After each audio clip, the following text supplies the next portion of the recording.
और आज हम बात करेंगे पेट यानी कि प्रारंभिक अर्हता परीक्षा की 2022 के प्रीवियस ईयर पेपर के बारे में, जो कि हमारा 16/10/2022 की शिफ्ट सेकेंड को हुआ था। इससे पहले मैंने शिफ्ट 1 का करा दिया और 15 तारीख के भी दोनों शिफ्ट्स के पेपर करा दिए हैं। ना देखे हो तो प्लेलिस्ट में जाकर देख लीजिए। इसमें हमारा फर्स्ट क्वेश्चन है कि वियरवेल एटीएम कार्ड्स और ऑफलाइन यूपीआई किस कंपनी द्वारा लॉन्च किया गया है। यानी कि जो हमारा वियरवेल एटीएम कार्ड्स और ऑफलाइन यूपीआई है वो किस कंपनी द्वारा लॉन्च किया गया है। ऑप्शन ए है रुपे, ऑप्शन बी है मास्टर कार्ड, ऑप्शन सी है वीजा और ऑप्शन डी है एस मनी। सी आंसर हो जाएगा ऑप्शन डी एस मनी। हमारी व्याख्या भी है कि एस मनी कंपनी द्वारा बियरवेल एटीएम कार्ड्स और ऑफलाइन यूपीआई लॉन्च किया जाता है। एस मनी ने यूपी 123 पे भुगतान और पहनने योग्य एटीएम कार्ड लॉन्च किया है। यूपीआई 123 पे भुगतान लोगों को फीचर फ़ोन का उपयोग करके स्मार्टफोन या इंटरनेट कनेक्शन के बिना कैशलेस लेन देन करने की क्या देता है अनुमति। तो एस पेन कंपनी द्वारा क्या लॉन्च किया गया है, बियरवेल एटीएम कार्ड्स और ऑफलाइन यूपीआई ये लॉन्च किया गया है। ठीक है, और यूपीआई का क्या नाम है, यूपीआई 123। नेक्स्ट हमारा है कि निम्नलिखित में से कौन से भारत के दो पड़ोसी द्वीप देश हैं। ऑप्शन ए है सेशेल्स और ऑस्ट्रेलिया, ऑप्शन बी है मालदीव और म्यांमार, ऑप्शन सी है श्रीलंका और मालदीव और ऑप्शन डी है लक्षद्वीप और श्रीलंका। तो इसमें हमारा सही आंसर हो जाएगा ऑप्शन सी श्रीलंका और मालदीव। ठीक है, भारत के दो पड़ोसी द्वीप श्रीलंका और मालदीव हैं, जिसमें श्रीलंका के कैपिटल है कोलंबो, रिजर्वर्धन है परमकोट्टम और मालदीव की कैपिटल है माले, करेंसी है मालदीवियन रुपया और ये भारत के दो पड़ोसी द्वीप हैं। वहीं सेशेल्स और ऑस्ट्रेलिया, इसमें जो ऑस्ट्रेलिया इसकी राजधानी है कैनबरा और म्यांमार है इसकी कैपिटल है बर्मा, ये भी भारत का पड़ोसी द्वीप है। और जो हमारा लक्षद्वीप है ये तो भारत का ही केंद्र शासित प्रदेश है, तो ये होगा नहीं। तो इसमें सही आंसर ऑप्शन सी ही हो जाएगा, श्रीलंका और मालदीव। व्याख्या भी है कि श्रीलंका और मालदीव ये भारत के दो पड़ोसी द्वीप देश हैं। श्रीलंका की राजधानी विजयवर्धनेपुरम कोट्टम है। ये भारत के दक्षिण में हिंद महासागर में स्थित है। और ये स्थित कहाँ है, श्रीलंका की राजधानी विजयवर्धनेपुरम कोट्टम है। कहाँ स्थित है, दक्षिण में है, हिंद महासागर में स्थित। वहीं मालदीव की राजधानी है माले। वहीं मालदीव की जो जनसंख्या और क्षेत्र है दोनों ही प्रकार से एशिया का सबसे छोटा देश है। तो आपसे पूछे कि एशिया का सबसे छोटा देश कौन सा है, तो वो हमारा है मालदीव। किसमें है, जनसंख्या और क्षेत्रफल दोनों में ही। ठीक है, और श्रीलंका की राजधानी क्या है, श्रीजवर्धनेपुरम कोट्टम है। मालदीव की राजधानी क्या है, माले है। नेक्स्ट हमारा क्वेश्चन है कि निम्नलिखित में से कौन सी ओमान की राजधानी है। उसमें से ऐसी कौन सी राजधानी है जो ओमान की है। ऑप्शन ए है मनामा, ऑप्शन बी है माले, ऑप्शन सी है मास्को, ऑप्शन डी है मस्कट। तो जो हमारा ओमान है इसकी राजधानी है मस्कट, ऑप्शन डी सही हो जाएगा। वहीं हमारे जो बहरीन देश है, तो बहरीन देश की राजधानी है मनामा, मालदीव की राजधानी है माले, रूस की राजधानी है मास्को और ओमान की राजधानी है मस्कट। तो याद रखना, ओमान की क्या है, ओमान की राजधानी है मस्कट, रूस की मास्को, मालदीव की माले और बहरीन की मनामा। बहरीन की क्या है, मनामा। नेक्स्ट है कि निम्नलिखित में से किस कंपनी ने उद्योग प्रथम वैश्विक स्वास्थ्य देखभाल योजना शुरू की है। सी आंसर हो जाएगा option D Bajaj Allianz general insurance. ठीक है, हमारी व्याख्या है कि भारत के शीर्ष निजी सामान्य बीमा कंपनियों में से एक है बजाज एलियांज जनरल इंश्योरेंस। उसने वैश्विक स्वास्थ्य देखभाल योजना शुरू की है।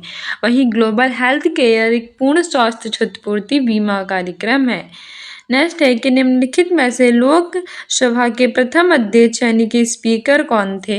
ऑप्शन ए है के.एस. हेगड़े, ऑप्शन बी है गणेश मावलंकर, ऑप्शन सी है एम.ए. अयंगर और ऑप्शन डी है हुकुम सिंह। से आंसर हो जाएगा ऑप्शन बी गणेश मावलंकर। लोकसभा के प्रथम अध्यक्ष जो थे वो स्पीकर थे वो गणेश वासुदेव मावलंकर थे। किसके, लोकसभा के। कौन, प्रथम अध्यक्ष कौन थे, गणेश वासुदेव मावलंकर थे। हमारा ऑप्शन बी बिल्कुल सही हो जाएगा। व्याख्या भी है कि लोकसभा के प्रथम अध्यक्ष यानी कि स्पीकर जो थे वो गणेश वासुदेव मावलंकर थे। वर्तमान में लोकसभा के जो अध्यक्ष हैं ये ओम बिरला, ये हमारा प्रीवियस ईयर का है तो ओम बिरला थे। अब मुझे बताइएगा कमेंट बॉक्स से कि वर्तमान यानी 2025 में भी क्या ओम बिरला ही है कि कोई और है, ठीक है, जो है उनका नाम लिखिएगा। वहीं लोकसभा संवैधानिक रूप से लोगों का सदन, भारत की द्विसदनीय सदस्य का निचला हिस्सा है और लोकसभा का सामान्यतः कार्यकाल कितना होता है, 5 वर्ष का होता है, ठीक है। जो हमारी लोकसभा है वो हमारे आर्टिकल 81 में है, सभा होती है। ये के प्रथम अध्यक्ष जो थे वो कौन थे, गणेश वासुदेव मावलंकर थे। आर्टिकल जो है वो 81 में है और वहीं जो है इसका कार्यकाल 5 वर्ष का होता है। संसद का कौन सा सदन है, निचला सदन है। नेक्स्ट है कि भारत में अंतर्राष्ट्रीय श्रमिक दिवस किस दिन मनाया जाता है। ऑप्शन ए है 15 अप्रैल, ऑप्शन बी है 1 अगस्त, ऑप्शन सी है 1 मई और ऑप्शन डी है 12 दिसंबर।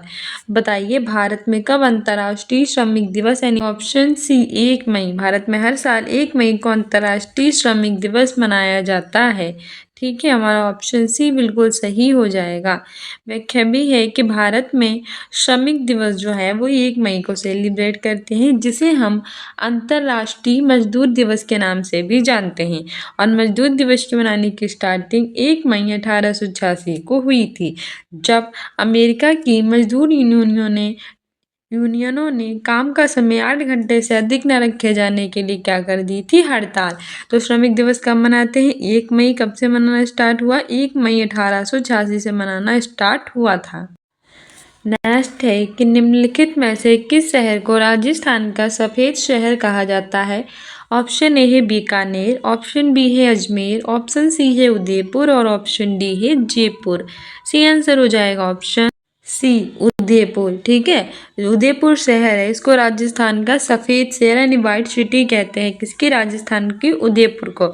साथ ही उदयपुर में जो है वो झीलों की नगरी भी से कहा जाता है और हमारा जो बीकानेर है इसे ऊँट अनुसंधान संस्थान यहाँ स्थित है। जयपुर है ये हमारे राजस्थान की कैपिटल है, इसे पिंक सिटी कहते हैं। सवाई जयसिंह द्वितीय ने इसकी स्थापना की थी, ठीक है, और इसे भारत की पिंक सिटी यानी कि गुलाबी शहर भी कहा जाता है। व्याख्या है कि उदयपुर को राजस्थान का सफ़ेद शहर यानी कि वाइट सिटी कहते हैं उदयपुर को, और इसे ही पूरब का वेनिस भी कहते हैं। मेवाड़ की राजधानी उदयपुर की स्थापना 1559 में महाराणा उदय सिंह ने की थी। तो कई सारे क्वेश्चन बनते हैं, जैसे कि उदयपुर को क्या कहते हैं, को शहर के नाम से जाना जाता है, तो वाइट सिटी यानी सफ़ेद शहर के नाम से जाना जाता है। कहाँ है, राजस्थान में है। साथ ही से और भी हम किस नाम से बना सकते हैं, पूरब का वेनिस कह सकते हैं। और जो मेवाड़ की राजधानी है उदयपुर, इसकी स्थापना कब की गई थी, 1559 में। किसने की थी, महाराणा उदय सिंह ने की थी। नेक्स्ट हमारा क्वेश्चन है कि निम्नलिखित में से देश एक केंद्र शासित प्रदेश की राजधानी नहीं है। ऑप्शन ए है दमन, ऑप्शन बी है पुडुचेरी, ऑप्शन सी है आइजोल, ऑप्शन डी है कावरती। से आंसर हो जाएगा ऑप्शन सी आइजोल। पूछ रहा था कि केंद्र शासित प्रदेश की राजधानी क्या नहीं है, तो वो आइजोल हो जाएगी। वर्तमान में भारत में 28 राज्य और 8 केंद्र शासित प्रदेश हैं, क्योंकि आइजोल जो है मिजोरम की कैपिटल है आइजोल, ठीक है। व्याख्या भी है कि जो आइजोल है ये भारत के मिजोरम राज्य की राजधानी है। मिजोरम की जो स्थापना थी वो 21 जनवरी 1972 को की गई थी। बाकी हमारे सभी केंद्र शासित प्रदेश की राजधानी है, जिसमें दमन और दीव की राजधानी क्या है, दमन। पुडुचेरी की राजधानी क्या है, पुडुचेरी। और लक्षद्वीप की राजधानी क्या है, कावरती। वर्तमान में केंद्र शासित प्रदेशों दादर और नागर हवेली और दमन द्वीप को 26 जनवरी 2020 को मिलाकर एक केंद्र शासित प्रदेश बना दिया गया है, जिसकी राजधानी क्या है, दमन है। तो याद रखना कि मिजोरम राज्य की राजधानी क्या है, आइजोल है, इसीलिए इसका हमारा आंसर सी हो गया, क्योंकि ये भारत का राज्य है, ना कि केंद्र शासित प्रदेश। मिजोरम की स्थापना कब हुई थी, 21 जनवरी 1972 को। वहीं दमन और दीव की राजधानी क्या है, दमन। पुडुचेरी की राजधानी क्या है, पुडुचेरी। और लक्षद्वीप की राजधानी क्या है, कावरती। वर्तमान में जो हमारा दादर और नागर हवेली है, दमन द्वीप है, वो एक में ही मिला दिया गया है, जिसकी राजधानी क्या है, दमन है। नेक्स्ट है कि संयुक्त राज्य अमेरिका का राष्ट्रीय खेल क्या है, the national game of the United state of America. Option A है टेबल टेनिस, ऑप्शन बी है बास्केटबॉल, ऑप्शन सी है बेसबॉल, ऑप्शन डी है बैडमिंटन। सही आंसर हो जाएगा ऑप्शन सी बेसबॉल। संयुक्त राज्य अमेरिका का जो राष्ट्रीय खेल है वो राष्ट्रीय खेल क्या है? बेसबॉल है। ठीक है, संयुक्त राज्य अमेरिका यानी कि USA, United state of America. इसकी राजधानी है वॉशिंगटन डीसी, करेंसी है डॉलर, और यहाँ के 47 नंबर के राष्ट्रपति बने हैं हमारे डोनाल्ड ट्रंप। और इसका राष्ट्रीय खेल क्या है? वो है बेसबॉल, ये याद रखना। ठीक है, एग्जाम्स के लिए इम्पोर्टेंट है। वहीं भारत का राष्ट्रीय खेल क्या है? भारत का राष्ट्रीय खेल है हॉकी। ठीक है, हाँ, और अभी रिसेंटली 2025 में जो हॉकी वाला था वो किसने जीता था? हरमनप्रीत सिद्धू उसकी कप्तान थी। कि संयुक्त राज्य अमेरिका का राष्ट्रीय खेल है बेसबॉल, चीन का राष्ट्रीय खेल है टेबल टेनिस, भारत का राष्ट्रीय खेल है हॉकी, और मलेशिया का राष्ट्रीय खेल है बैडमिंटन। तो अगर इंडिया की बात करें तो इंडिया का राष्ट्रीय खेल हो जाएगा हॉकी। वहीं मलेशिया की बात करें तो मलेशिया का राष्ट्रीय खेल हो जाएगा बैडमिंटन। ठीक है, संयुक्त राज्य अमेरिका का बेसबॉल और चाइना का टेबल टेनिस। ठीक है, चाइना का क्या है? चाइना का है टेबल टेनिस। नेक्स्ट है कि निम्नलिखित में से किस व्यक्ति ने हिंद स्वराज नाम की पुस्तक लिखी थी? यानी इसमें से वो कौन सा व्यक्ति था जिसने हिंद स्वराज नाम की जो बुक थी वो लिखी थी? फर्स्ट है सरदार पटेल, सेकंड है सरोजनी नायडू, थर्ड है जवाहरलाल नेहरू, फोर्थ है महात्मा गांधी। सही आंसर हो जाएगा ऑप्शन डी, महात्मा गांधी। महात्मा गांधी ने बहुत ही फेमस पुस्तक है हिंद स्वराज, ये लिखी थी। ठीक है, महात्मा गांधी जो थे इनका जन्म 2 अक्टूबर को गुजरात के पोरबंदर में हुआ था। ये 9 जनवरी 1915 से भारत वापस लौट कर आए थे दक्षिण अफ्रीका से, इसलिए 9 जनवरी को प्रवासी दिवस मनाते हैं। 1917 में इन्होंने चंपारण सत्याग्रह किया था, 1918 में खेड़ा किया था, 1920 में इन्होंने असहयोग आंदोलन किया था जिसे 5 फरवरी 1922 को चोरा चोरी कांड के बाद वापस ले लिया गया था 12 फरवरी 1922 को। फिर उसके बाद इन्होंने 1931 में साविनय अवज्ञा आंदोलन, 1942 में भारत छोड़ो आंदोलन किया, और 30 जनवरी 1948 को नाथूराम गोडसे ने इनकी गोली मारकर हत्या कर दी थी, इसलिए 30 जनवरी को मनाया जाता है शहीद दिवस। ठीक है, तो ऑप्शन डी सही है। वही पंडित जवाहरलाल नेहरू भारत के पहले प्रधानमंत्री थे, बच्चों को बहुत प्रिय थे, इन्हें चाचा नेहरू के नाम से भी जानते थे। इनकी जयंती जो थी वो 14 नवंबर को बाल दिवस के रूप में मनाई जाती। वहीं सरोजिनी नायडू ने भारतीय राष्ट्रीय कांग्रेस के 1925 अधिवेशन की अध्यक्षता की थी, और सरदार वल्लभ भाई पटेल ने बारडोली सत्याग्रह में इसे महिलाओं ने इन्हें सरदार की उपाधि दी थी। ठीक है, और महात्मा गांधी ने 1924 के एकमात्र अधिवेशन बेलगाम अधिवेशन की अध्यक्षता की। बेलगाम है कर्नाटक में, ये सब याद रखना। व्याख्या है कि हिंद स्वराज पुस्तक महात्मा गांधी जी ने 1909 में गुजराती भाषा में लिखी थी। इसके अतिरिक्त महात्मा गांधी जी ने सत्य के साथ मेरा प्रयोग, माई एक्सपेरिमेंट विद ट्रुथ, मेरी जीवन कथा, राम नाम, मेरे सपनों का भारत, संक्षिप्त आत्मकथा, दक्षिण अफ्रीका के सत्याग्रह का इतिहास, गीता बोध और बापू की सीख याद, ये सब लिखे थे। तो हिंद स्वराज पुस्तक किसने लिखी? महात्मा गांधी ने। कब लिखी? 1909। किस भाषा में लिखी? गुजराती भाषा में। इसके अतिरिक्त सत्य के साथ मेरा प्रयोग, माई एक्सपेरिमेंट विद ट्रुथ किसकी आत्मकथा है? ये है महात्मा गांधी जी की। मेरी जीवन कथा ये किसने लिखी थी? महात्मा गांधी जी ने। राम नाम ये किसने लिखा था? महात्मा गांधी जी ने। मेरे सपनों का भारत संक्षिप्त आत्मकथा, दक्षिण अफ्रीका के सत्याग्रह का इतिहास, गीता बोध और बापू की सीख, ये सब किसने लिखी थी? महात्मा गांधी जी ने। नेक्स्ट है कि हरित लेखांकन ग्रीन अकाउंटिंग का अर्थ है देश के आकलन को ध्यान में रखते हुए देश के राष्ट्रीय आय का मापन। फर्स्ट है कि देश के कुल वन क्षेत्र, सेकेंड है इनमें से कोई नहीं, थर्ड है देश के वन क्षेत्र का विनाश, और फोर्थ है प्रदूषण एवं पर्यावरण हानि। सी आंसर हो जाएगा ऑप्शन डी, प्रदूषण एवं पर्यावरण हानि, पोल्यूशन एंड इन्वायरमेंटल डैमेज। ठीक है, व्याख्या है कि हरित लेखांकन यानी कि ग्रीन अकाउंटिंग, इसका अर्थ होता है कि प्रदूषण और पर्यावरण हानि के आकलन को ध्यान में रखते हुए देश की राष्ट्रीय आय का मापन करना। तो ग्रीन अकाउंटिंग यानी हरी लेखांकन का मतलब क्या है? इसका मतलब है कि जो प्रदूषण है और जो पर्यावरण हानि है उसके आकलन को ध्यान में रखें और क्या करें, देश की जो राष्ट्रीय आय है उसका करें मापन। यह राष्ट्रीय आय के आकलन की एक ऐसी विधि है जिसमें राष्ट्रीय उत्पाद की अभिवृद्धि में प्रयुक्त हुए प्रकृति प्रदत्त संसाधनों की 6 लागतों को राष्ट्रीय आय में से हटाया जाए और इन प्राकृतिक संसाधनों की पुनः पूर्ति हेतु किए गए जो प्रयास हैं उन पराई लागतों को भी सकल राष्ट्रीय उत्पाद में क्या किया जाए, समायोजित किया जाए। नेक्स्ट हमारा है कि संगाई महोत्सव निम्नलिखित में से किस राज्य में आयोजित किया जाता है। फर्स्ट है कि मणिपुर में, ऑप्शन बी है तमिलनाडु में, ऑप्शन सी है मेघालय में, ऑप्शन डी है असम में। मैंने आपको बताया था कि जो सगाई थी वो किसकी हुई थी, मणि की हुई थी ना सगाई। तो संगाई महोत्सव कहाँ सेलिब्रेट किया जाता है, मणिपुर में। ठीक है, तो मणिपुर में संगाई महोत्सव सेलिब्रेट किया जाता है कि सगाई मणि की थी और मणिपुर की कैपिटल है इम्फाल, उत्तर पूर्व भारत का एक राज्य है।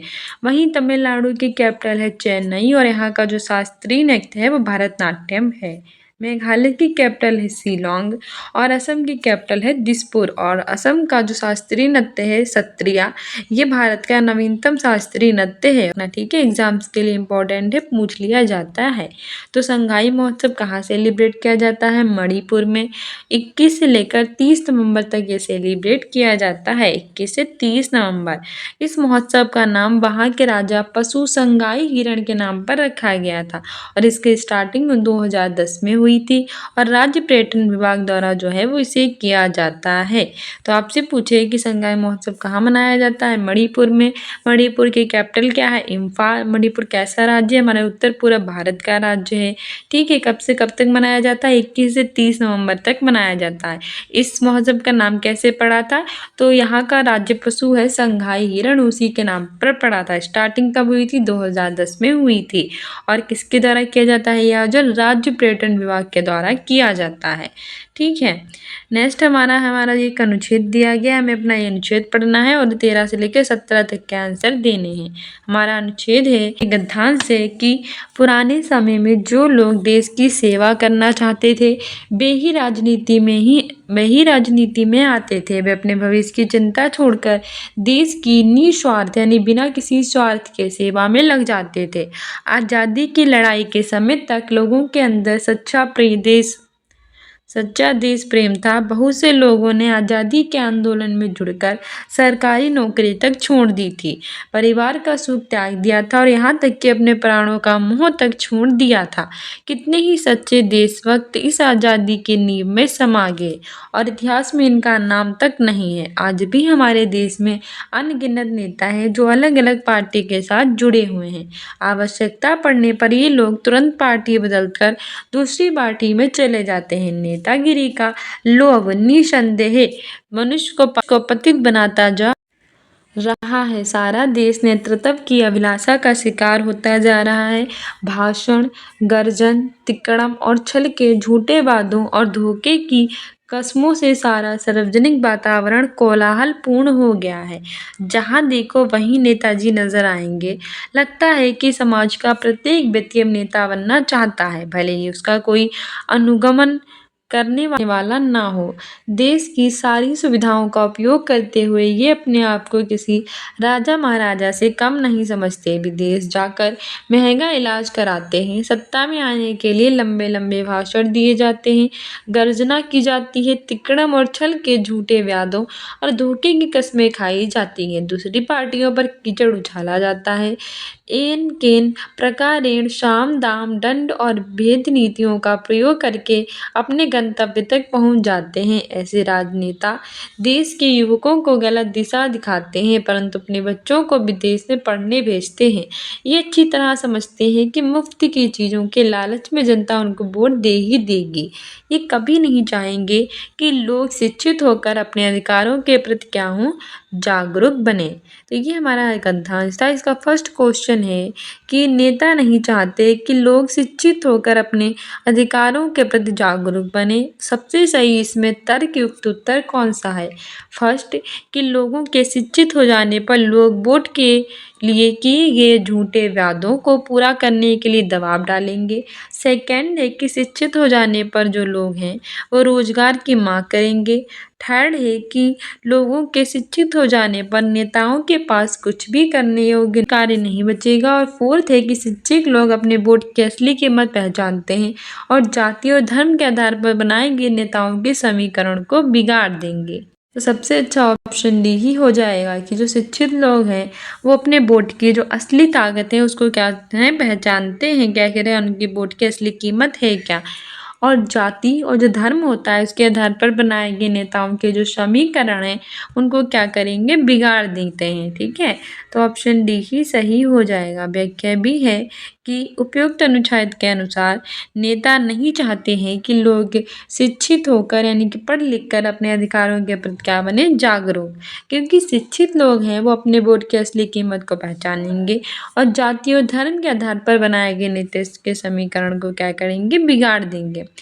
नेक्स्ट है कि निम्नलिखित में से आज़ादी के पूर्व नेताओं की कौन सी विशेषता थी जो आज के नेताओं में दिखाई नहीं पड़ती। सबसे सही तर्कयुक्त हमें उत्तर देना है। फर्स्ट है कि आज़ादी से पूर्व के नेता सुभाष चंद्र बोस को अपना आदर्श मानते थे। सेकंड है कि आज़ादी से पूर्व के नेता अनपढ़ और निर्धन जनता से झूठे वादे करते थे। थर्ड है कि आज़ादी से पूर्व के नेता अपने व्यक्तिगत स्वार्थ के कारण राजनीति में आते थे। और फोर्थ है कि आज़ादी से पूर्व के नेता देश की सेवा करने के लिए राजनीति में आते थे। तो हमने जैसे गद्यांश में पढ़ा कि आज़ादी से पहले नेता क्या थे, जब देश की सेवा करना चाहते थे वो ही राजनीति में आते थे, इसलिए हमारा ऑप्शन डी सही हो जाएगा। व्याख्या है कि उपयुक्त अनुच्छेद के अनुसार आज़ादी से पूर्व जो नेता थे वे देश की सेवा करने के लिए आते थे राजनीति में, जबकि आज के नेता हैं उनमें ये जो विशेषताएं हैं वो देखने को नहीं मिलती। नेक्स्ट है कि ये नेता एन केन प्रकारेण साम दाम दंड और भेद नीतियों का प्रयोग करके अपने गंतव्य तक पहुंच जाते हैं। नेताओं का गंतव्य कौन सा है, सबसे सही में तर्कयुक्त उत्तर देना है। फर्स्ट है कि राष्ट्र की निश्चल सेवा। सेकंड है जनता द्वारा दिए गए वोटों से चुना जाना। थर्ड है कि महंगे इलाज के लिए विदेश जाना। और फोर्थ है कि देश की उन्नति।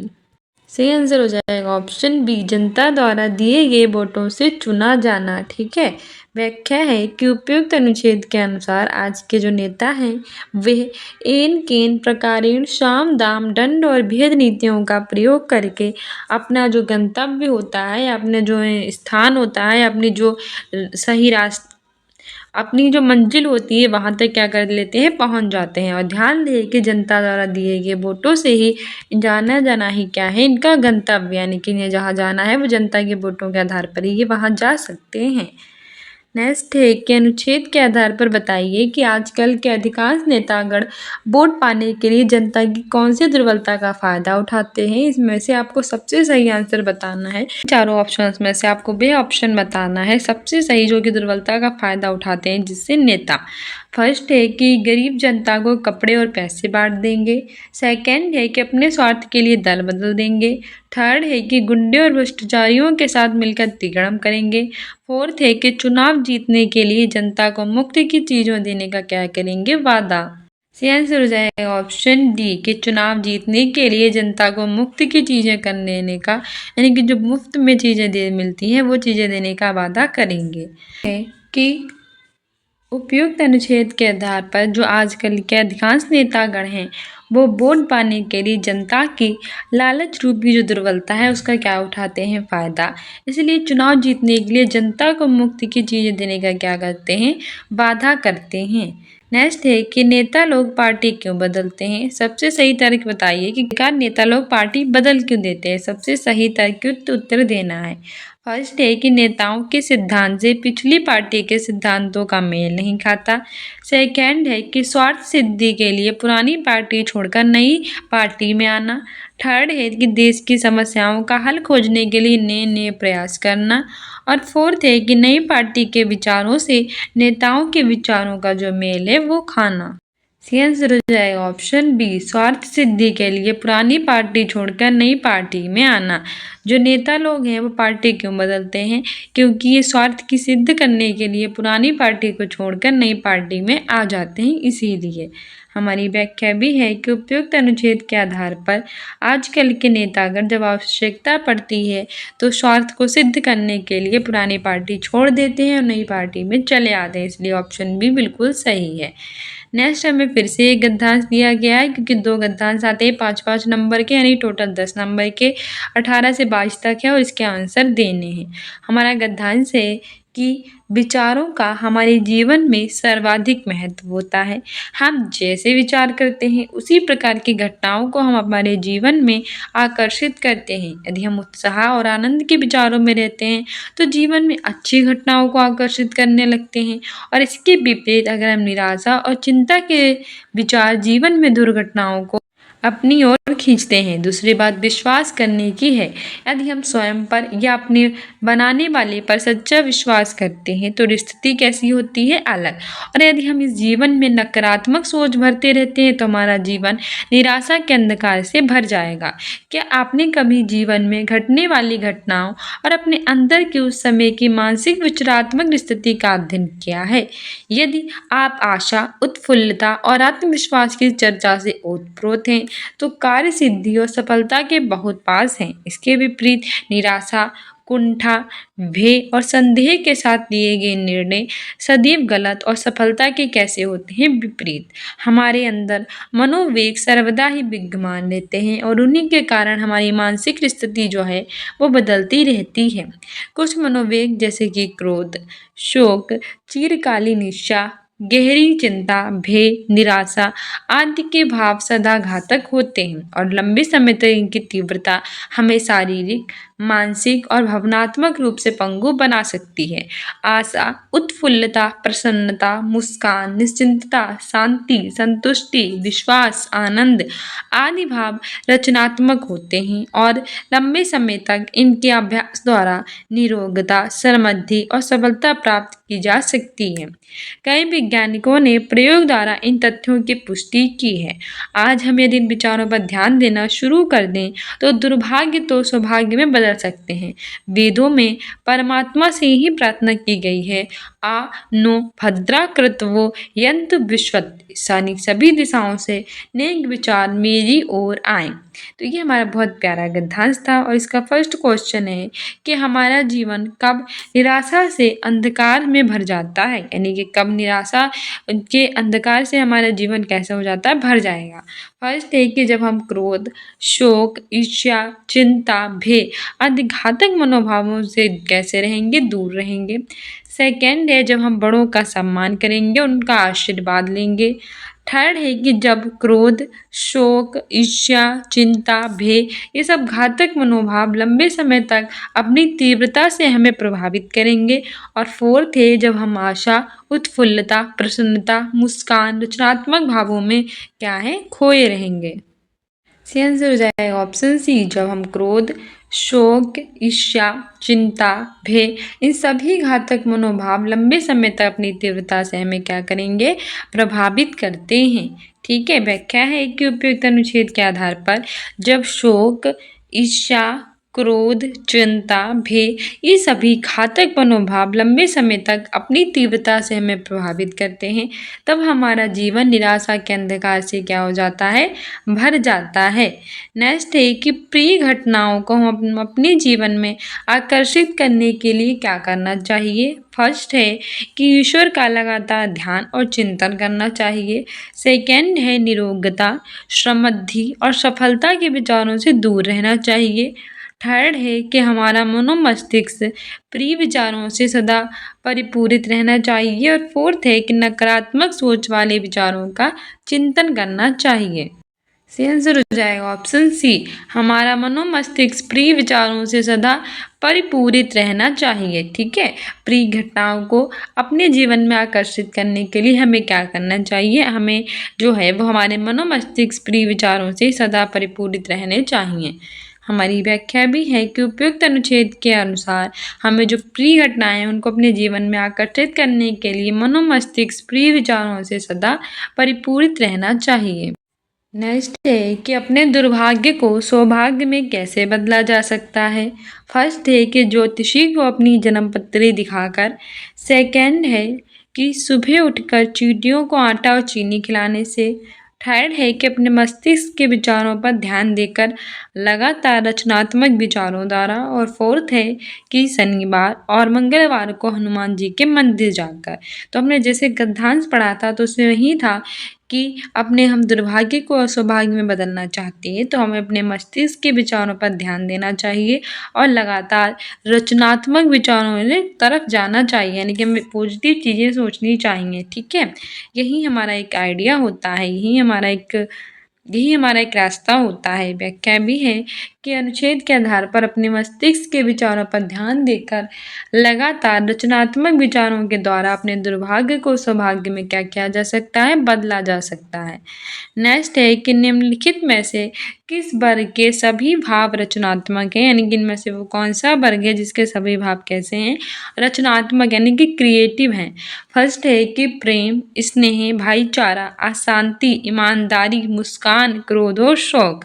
इसमें प्रेम, स्नेह, ईमानदारी, मुस्कान, भाईचारा ये तो पॉजिटिव हैं, लेकिन अशांति हो गई, क्रोध हो गया, शोक हो गया, ये तो निगेटिव में चले जाएंगे, इसलिए इसको हटा दो।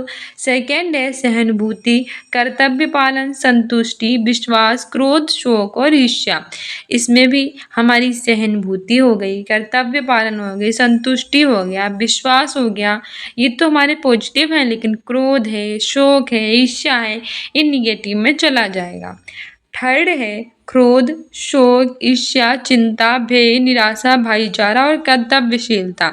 इसमें हमारा जो है वो भाईचारा और कर्तव्यशीलता ये तो रचनात्मक है, बाकी क्रोध, ईर्ष्या, चिंता, भय, निराशा ये सब निगेटिव में चले जाएंगे। फोर्थ है आशा, उत्फुल्लता, प्रसन्नता, मुस्कान, निश्चिंतता, संतुष्टि और आत्मविश्वास। सबसे अच्छा आंसर यही है कि सारे के सारे पॉजिटिव हैं। आशा, होप, उत्फुल्लता, प्रसन्नता, हैप्पीनेस, मुस्कान, निश्चिंतता, संतुष्टि, सेटिस्फैक्शन, आत्मविश्वास, कॉन्फिडेंस ये सभी के सभी पॉजिटिव हैं, तो ऑप्शन डी ही सही है। व्याख्या है कि उपयुक्त अनुच्छेद के अनुसार हमारा विकल्प डी सही है, क्योंकि ये सभी रचनात्मकता से भरे हुए हैं। नेक्स्ट है कि हम कार्य सिद्धि और सफलता के समय सफलता के बहुत पास कब होते हैं। फर्स्ट है कि जब हम विचार में नकारात्मक सोच भर देते हैं। सेकंड है कि जब हम परिश्रम के स्थान पर चतुराई का सहारा लेकर जीवन में आगे बढ़ते हैं।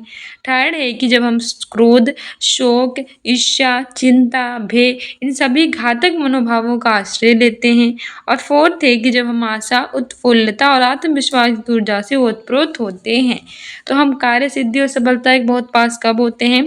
नकारात्मक सोच निगेटिव में जाएगा, चतुराई का सहारा लिया नहीं जाता है, शोक, क्रोध ये सब निगेटिव में होते हैं। सही आंसर ऑप्शन डी ही है कि जब हम आशा, उत्फुल्लता और आत्मविश्वास की ऊर्जा से भरे होते हैं तब हम सफलता के होते हैं पास। ऑप्शन डी सही है।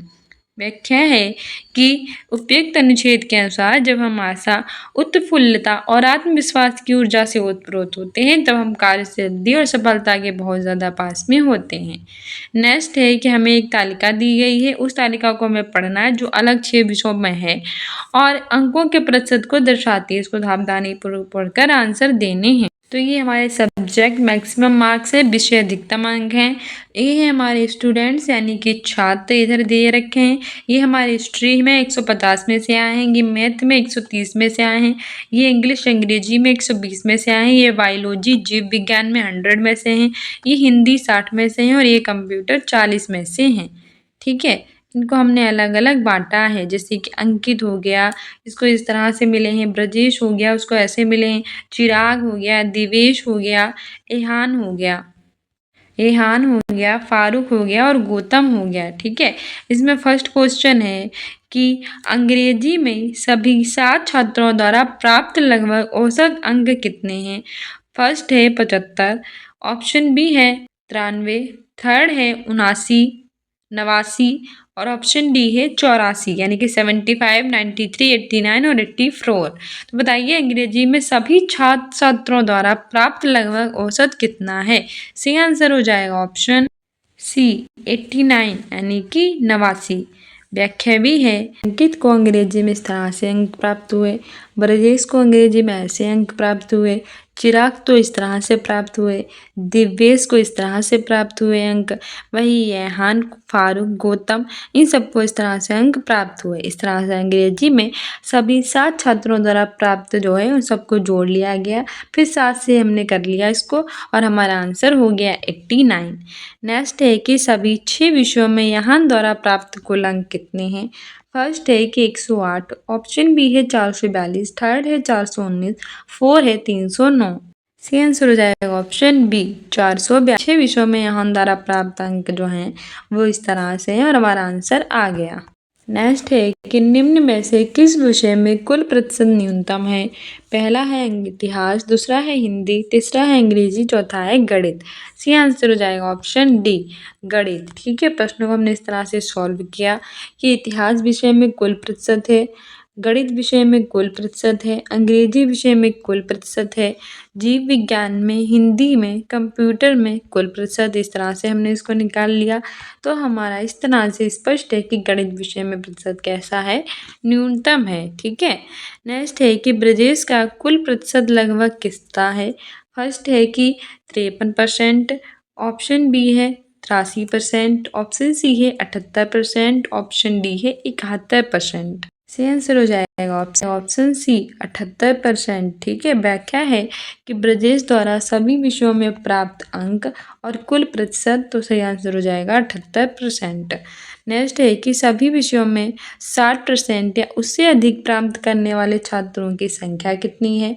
पहली है 0, दूसरी है 3, तीसरी है 2, चौथी है 1। सी आंसर हो जाएगा ऑप्शन सी 2 है। ठीक है, दी गई तालिका का जब हमने अवलोकन किया तो चिराग और गौतम द्वारा सभी विषयों में 60% या उससे अधिक अंक प्राप्त किए गए। नेक्स्ट हमें फिर से एक तालिका दी रखी है, 2 तालिका और 2 ग्राफ दिए जाते हैं 5-5 नंबर के, टोटल 20 नंबर का। ठीक है, तो इस तरह से हमें दिए रखे हैं कार्य के प्रकार और इस तरह से हमको दे रखा है। तो हमारा इसमें फर्स्ट क्वेश्चन है कि वर्ष 2016 से 2021 तक कार के उत्पादन में अनुमानित वृद्धि कितने प्रतिशत की गई। पहली है 9.80%, दूसरी है 14.5%, तीसरी है 12.63%, चौथी है 10.87%। सी आंसर हो जाएगा ऑप्शन डी 10.87%। व्याख्या भी है कि वर्ष 2016 से 2021 तक कार ए के उत्पादन में अनुमानित वृद्धि इतनी है और इतना हमारा आंसर आ गया है। नेक्स्ट है कि पिछले वर्षों में किस प्रकार की कार के उत्पादन में सतत वृद्धि दर्ज की गई। फर्स्ट है कि बी, सेकेंड है इनमें से कोई नहीं, थर्ड है ये और फोर्थ है डी। सी आंसर हो जाएगा option B none of these, यानी कि इनमें से कोई नहीं। व्याख्या है कि दी गई तालिका का जब अवलोकन किया तो पिछले वर्षों में किसी भी प्रकार के उत्पादन में सतत वृद्धि दर्ज नहीं की गई। ठीक है, तो इनमें से कोई नहीं आंसर होगा। थर्ड है कि वर्ष 2016 से 2021 के दौरान एक्स कंपनी द्वारा निर्मित कारों में से किस प्रकार के कार की संख्या अधिकतम है। फर्स्ट है कि डी, सेकेंड है ए, थर्ड है बी, फोर्थ है ई। इसका आंसर हो जाएगा ऑप्शन बी ए। ठीक है, व्याख्या भी है कि वर्ष 2016 से 2021 तक निर्मित कारों की कुल संख्या इस तरह से है और एक की निर्मित संख्या सबसे ज़्यादा है। वहीं दी गई तालिका का अवलोकन करने पर यह पता चल जाता है कि एक सर्वाधिक संख्या में है। नेक्स्ट है कि वर्ष 2018 से 2021 के दौरान कार डी के उत्पादन में लगभग कितने प्रतिशत की कमी हुई थी। ऑप्शन ए है 8.63%, ऑप्शन बी है इनमें से कोई नहीं, थर्ड है 4.35% और फोर्थ है 6%। सही आंसर हो जाएगा ऑप्शन सी 4.35%। ठीक है, अभीष्ट प्रतिशत कमी जो है वो इस तरह से सॉल्व करेंगे तो 4.35 यानी कि 4:35% आ जाएगी। नेक्स्ट है कि वर्ष 2016 में कार ई का उत्पादन वर्ष 2019 में कार बी के उत्पादन का लगभग कितना प्रतिशत था। सी आंसर हो जाएगा ऑप्शन बी 53.5%। ठीक है, इसको हमने जब सॉल्व किया तो 53.5% आ गया। नेक्स्ट हमारा क्वेश्चन है कि प्रश्न 33 से 37 तक हमें पढ़ना है कि पाई चार्ट जो है, इस पाई चार्ट के आधार पर हमें क्वेश्चंस के आंसर देने हैं।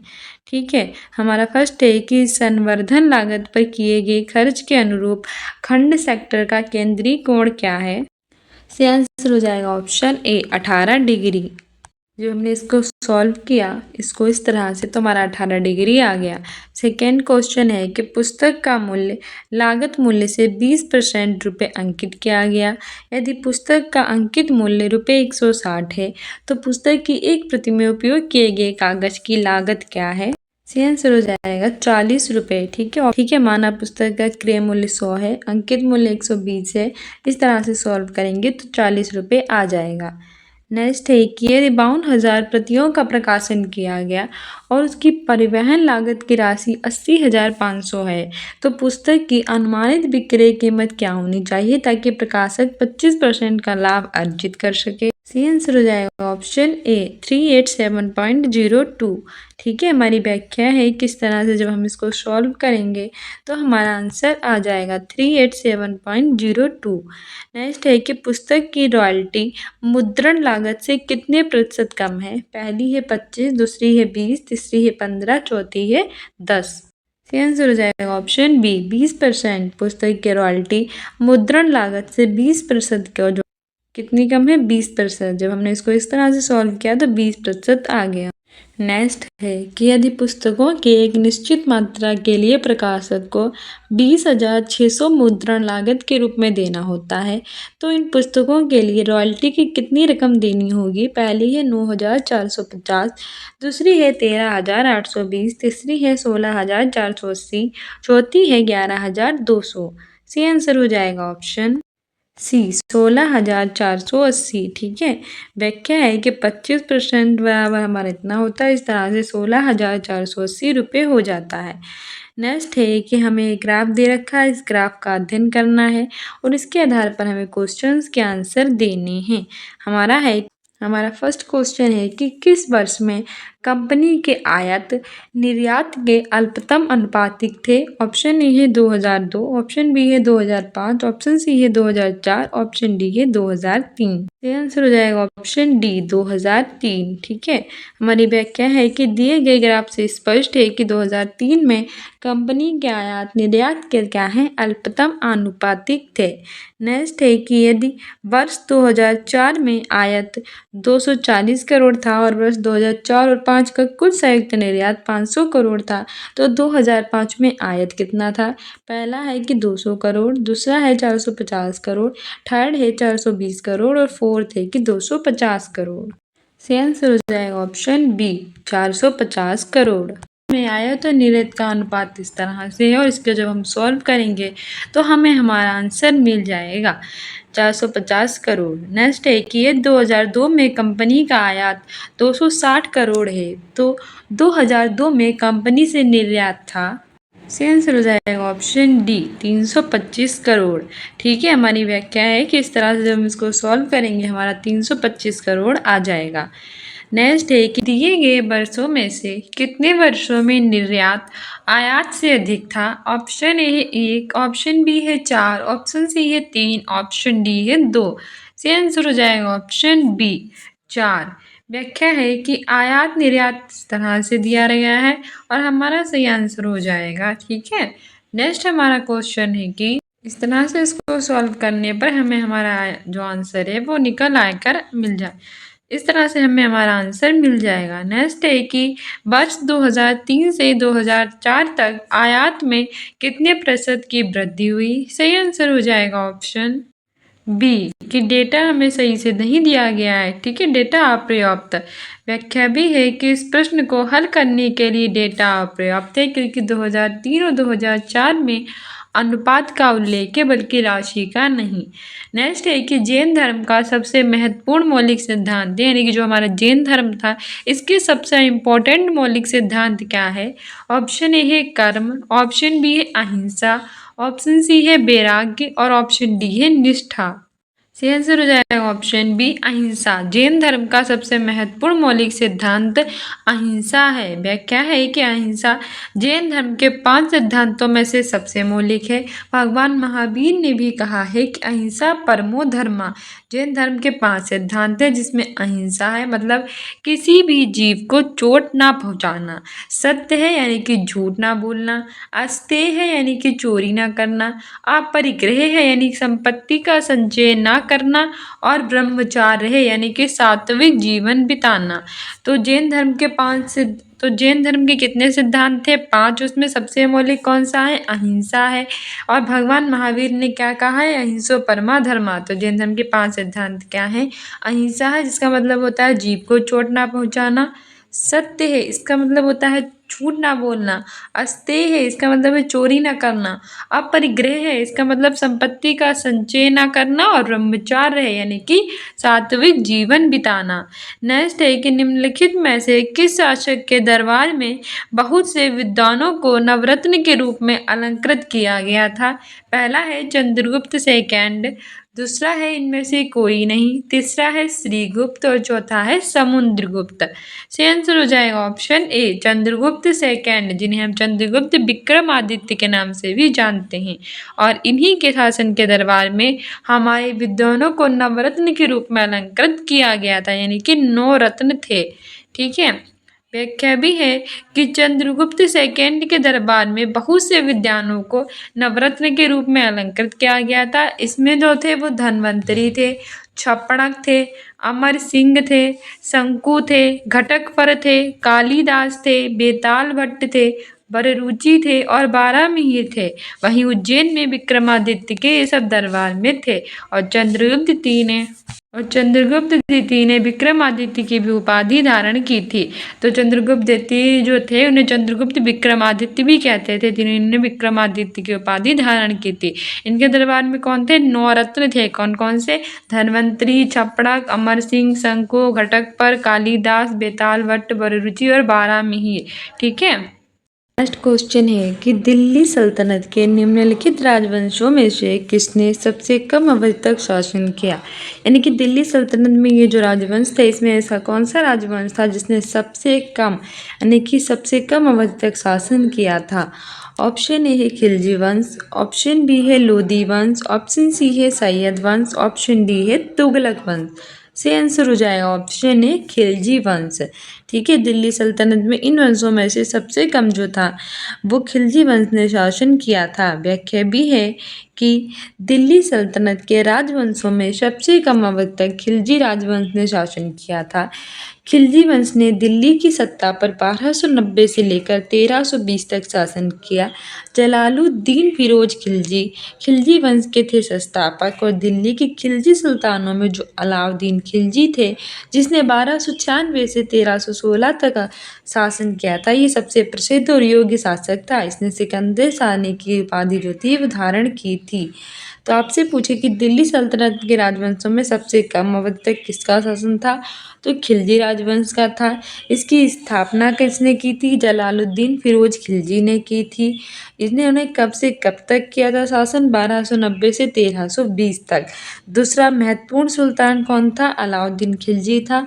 कब से तब तक था? 1296 से लेकर 1316 तक था। ठीक है। और अलाउद्दीन खिलजी ने ही सिकंदर शाही की उपाधि भी धारण की थी। वहीं अलाउद्दीन खिलजी ने ही जो था, उन्होंने ही जो पद्मावती को हासिल करने के लिए जो था वो आक्रमण किया था। ठीक है, ये भी याद रखना, जिसमें पद्मावती ने जोहर कर लिया था।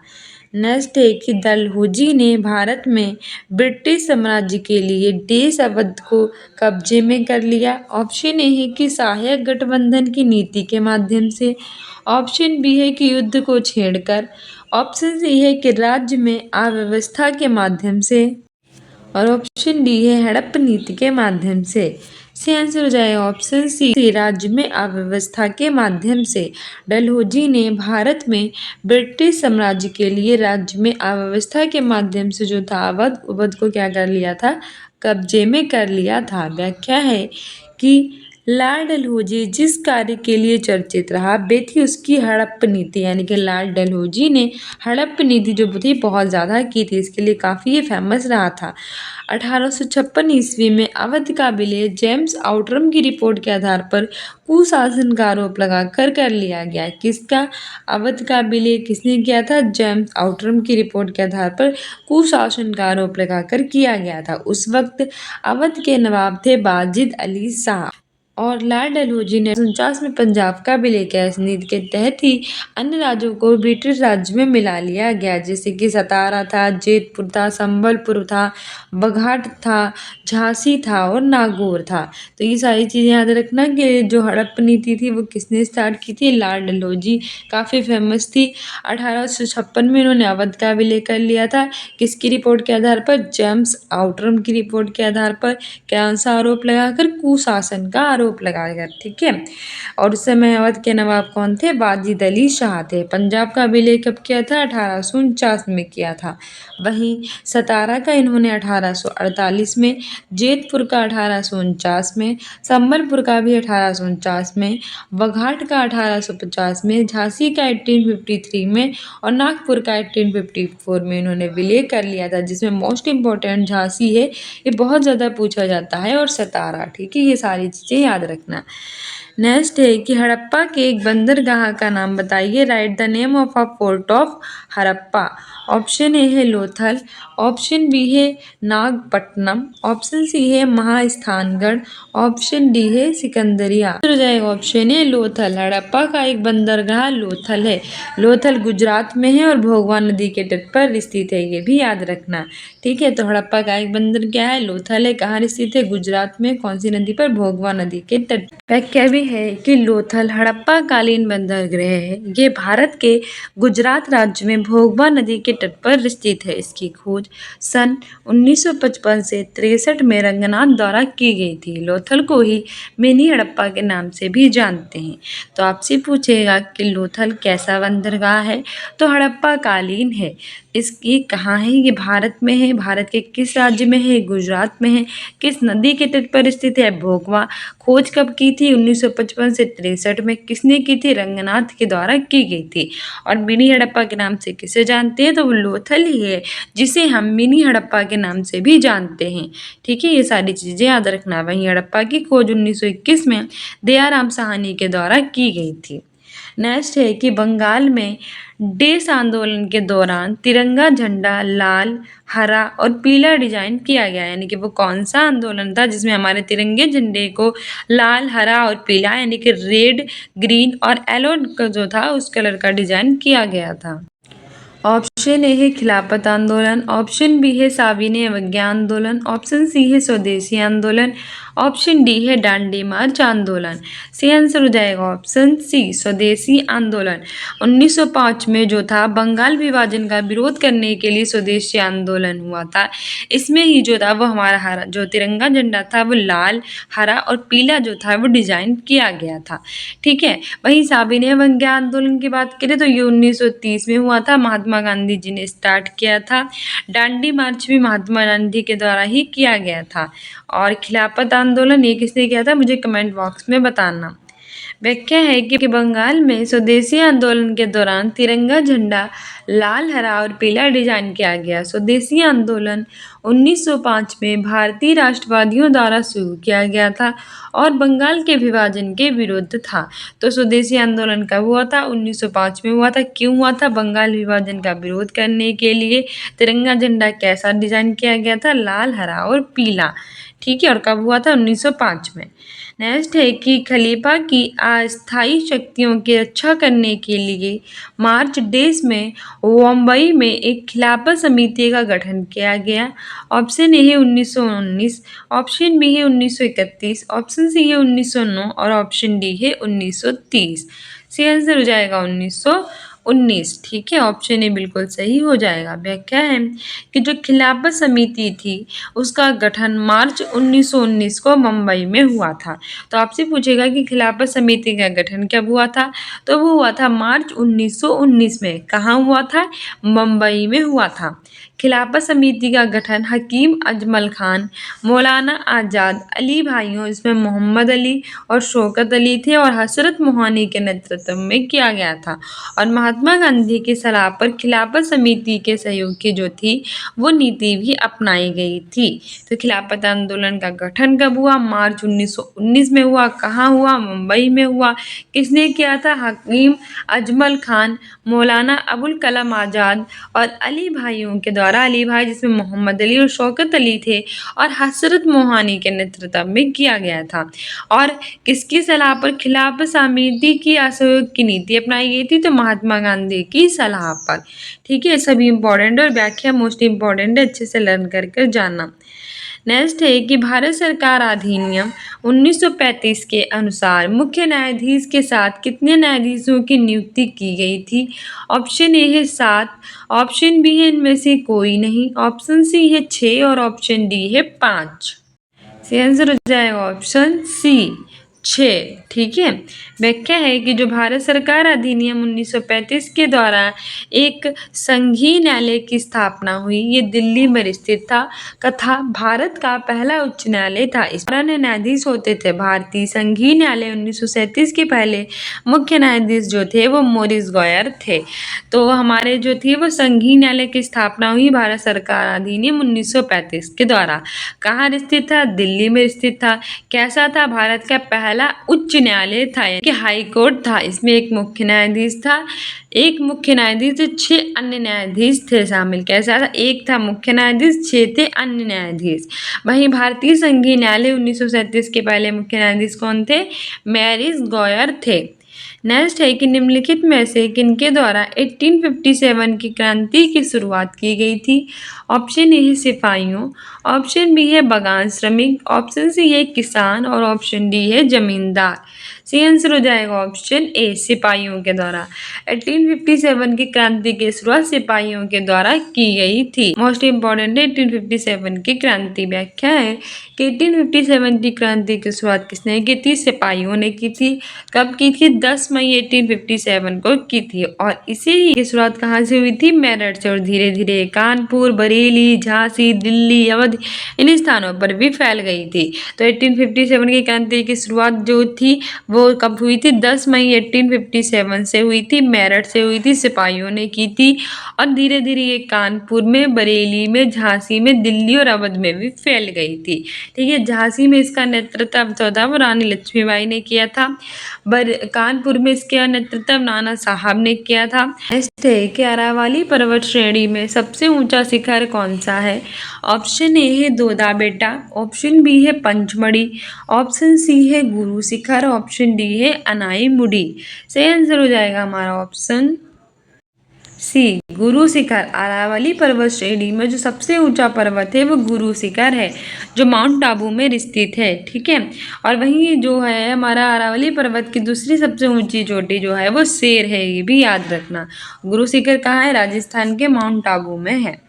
व्याख्या है कि अरावली पर्वत श्रेणी की सबसे ऊंची चोटी गुरु शिखर है। वहीं अरावली पर्वत का पश्चिमी भाग मारवाड़ और पूर्वी भाग मेवाड़ कहलाता है। अरावली की अधिकतम ऊंचाई माउंट आबू के गुरु शिखर 1722 मीटर में मिलती है, जबकि नीलगिरी की अधिकतम ऊंचाई डोडा बेटा है, 2637 मीटर में मिलती है। तो अगर आपसे पूछे कि अरावली पर्वत श्रेणी की सबसे ऊंची चोटी कौन सी है, तो वो गुरु शिखर है। कहाँ है? राजस्थान के माउंट आबू में स्थित है। वहीं अरावली पर्वत का जो पश्चिमी भाग है वहीं मारवाड़ और पूर्वी भाग मेवाड़ कहलाता है। अरावली पर्वत का पश्चिम भाग क्या कहलाता है? मारवाड़। पूर्वी भाग क्या कहलाता है? मेवाड़। अरावली की अधिकतम ऊंचाई जो है वो माउंट आबू के गुरु शिखर है, कितनी है? 1722 मीटर। जबकि नीलगिरी की अधिकतम ऊंचाई कितनी है? डोडा बेटा कितनी है? 2637 मीटर। ठीक है, नेक्स्ट है कि ग्रीष्म काल में उत्तरी मैदानों में बहने वाली पवन कहलाती है। ग्रीष्म काल यानी कि जब गर्मी आती है तो उत्तरी मैदानों में बहने वाली पवन क्या कहलाएगी? ऑप्शन ए है काल बैसाखी, ऑप्शन बी है मैंगो सावर, ऑप्शन सी है लू और ऑप्शन डी है व्यापारिक पवने। सही आंसर हो जाएगा ऑप्शन सी, लू। ठीक है, जो ग्रीष्म ऋतु होती है यानी कि गर्मी का जब मौसम आता है तो जो उत्तरी मैदान है उसमें बहने वाली पवन को हम लू कहते हैं। ये गर्मियों में उत्तर पूरब या पश्चिम से पूरब दिशा में चलती है। कैसे चलती है गर्मियों में? उत्तर पूरब या पश्चिम से पूरब दिशा में। लू की वजह से तापमान में कैसी हो जाती है? तापमान में वृद्धि होती है, जो होता है वो 45 डिग्री सेल्सियस तक पहुंच जाता है। और इस प्रकार की उष्ण हवाएं प्राय कहाँ से महीने में चलती हैं? मई और जून के महीने में चलती हैं। कैसे महीने में? मई और जून के महीने में। नेक्स्ट है कि भारत की मानक एवं रेखा है, यानी भारत की कौन सी मानक एवं रेखा है। ऑप्शन ए है 82 डिग्री 30 पूर्वी देशांतर। ऑप्शन बी है 83 डिग्री 30 पूर्वी देशांतर। ऑप्शन सी है कि 82 डिग्री पूर्वी देशांतर और ऑप्शन डी है 82 डिग्री 50 पूर्वी देशांतर। तो अगर भारत की इंडिया की बात करें तो ये हमारी सही आंसर हो जाएगा ऑप्शन ए 82 डिग्री 30 पूर्वी देशांतर। ठीक है, व्याख्या है कि भारत में 82 डिग्री 30 पूर्वी देशांतर जो कि प्रयागराज इलाहाबाद के निकट नैनी से गुजरती है, इसके समय को मानक समय कहते हैं। भारत का मानक समय जीएमटी से 22 डिग्री 30 पूर्वी है और भारत का मानक जीएमटी से 5 घंटे 30 मिनट आगे है। तो आपसे पूछे कि भारत में कितना है, तो 82 डिग्री 30 पूर्वी देशांतर है। कहाँ से होकर गुजरता है? प्रयागराज इलाहाबाद के निकट नैनी से होकर गुजरता है। इसके समय को हम मानक समय मानते हैं। भारत का मानक समय जीएमटी से कितना है? वे 82 डिग्री 30 है और हमारे जीएमटी से कितना आगे है? 5 घंटे 30 मिनट आगे है। ठीक है, 5.5 घंटे आगे हैं। नेक्स्ट है कि निम्नलिखित में से कौन सी घटना की प्रतिक्रिया में भारत छोड़ो आंदोलन चलाया गया था। ऑप्शन ए है cabinet mission plan. Option B है बेवेल प्लान। ऑप्शन सी है साइमन कमीशन रिपोर्ट और ऑप्शन डी है क्रिप्स मिशन की विफलता। तो बताइए इसमें से वो कौन सी घटना है जिसकी प्रतिक्रिया में भारत छोड़ो आंदोलन चलाया गया था। तो भारत छोड़ो आंदोलन जो था वो 8 अगस्त 1942 को महात्मा गांधी जी के द्वारा स्टार्ट किया गया था। उन्होंने अंग्रेजों भारत छोड़ो क्विट इंडिया मूवमेंट यानी करो और मरो यानी डू और डाई जैसे नारे भी दिए थे और ये क्रिप्स मिशन की विफलता पर चलाया गया था। ऑप्शन डी सही हो जाएगा। क्रिप्स मिशन भारत कब आया था? 1942 में आया था और इसकी विफलता की घटना की प्रतिक्रिया में ही भारत छोड़ो आंदोलन कब चलाया गया? 8 अगस्त 1942 को। किसने चलाया? महात्मा गांधी ने। कब चलाया? 8 अगस्त को 1942 को। कौन से नारे दिए? अंग्रेजों भारत छोड़ो यानी क्विट इंडिया मूवमेंट और करो या मरो यानी डू और डाई। कैबिनेट मिशन प्लान जो था वो 1947 में था और इसके द्वारा ही हमारा जो था संविधान जो था बनकर तैयार हुआ था। सामिन कमीशन 1927 में बनकर तैयार हुआ था और अगले साल 1928 में आया था। इसका विरोध करते हुए लाला लाजपत राय की मृत्यु हो गई थी। ठीक है, इनके ऊपर लाठियां बरसाई गई थी इसलिए उन्होंने कहा था मेरे ऊपर पड़ने वाली एक एक लाठी का जवाब हिंदुस्तान देगा और लाला लाजपत राय को ही पंजाब केसरी भी कहते हैं। व्याख्या है भारत छोड़ो आंदोलन क्रिप्स मिशन की विफलता पर चलाया गया। 8 अगस्त 1942 को महात्मा गांधी ने ब्रिटिश शासन को समाप्त करने के लिए आह्वान किया और मुंबई में अखिल भारतीय कांग्रेस कमेटी के सत्र में भारत छोड़ो आंदोलन शुरू करने का निश्चय किया। तो भारत छोड़ो आंदोलन किसने किया शुरू? महात्मा गांधी ने। कब किया? 8 अगस्त 1942 को। क्यों किया? क्रिप्स मिशन की विफलता पर किया। ठीक है, और हमारा इसमें डू और डाई और करो और मरो और अंग्रेजों भारत छोड़ो क्विट इंडिया मूवमेंट जैसे नारे दिए गए। नेक्स्ट है कि कौन सा सबसे ऊंचा भारतीय शिखर है। ऑप्शन ए है कंचनजंगा। ऑप्शन बी है कामेत। ऑप्शन सी है K10 और ऑप्शन डी है नंदा देवी।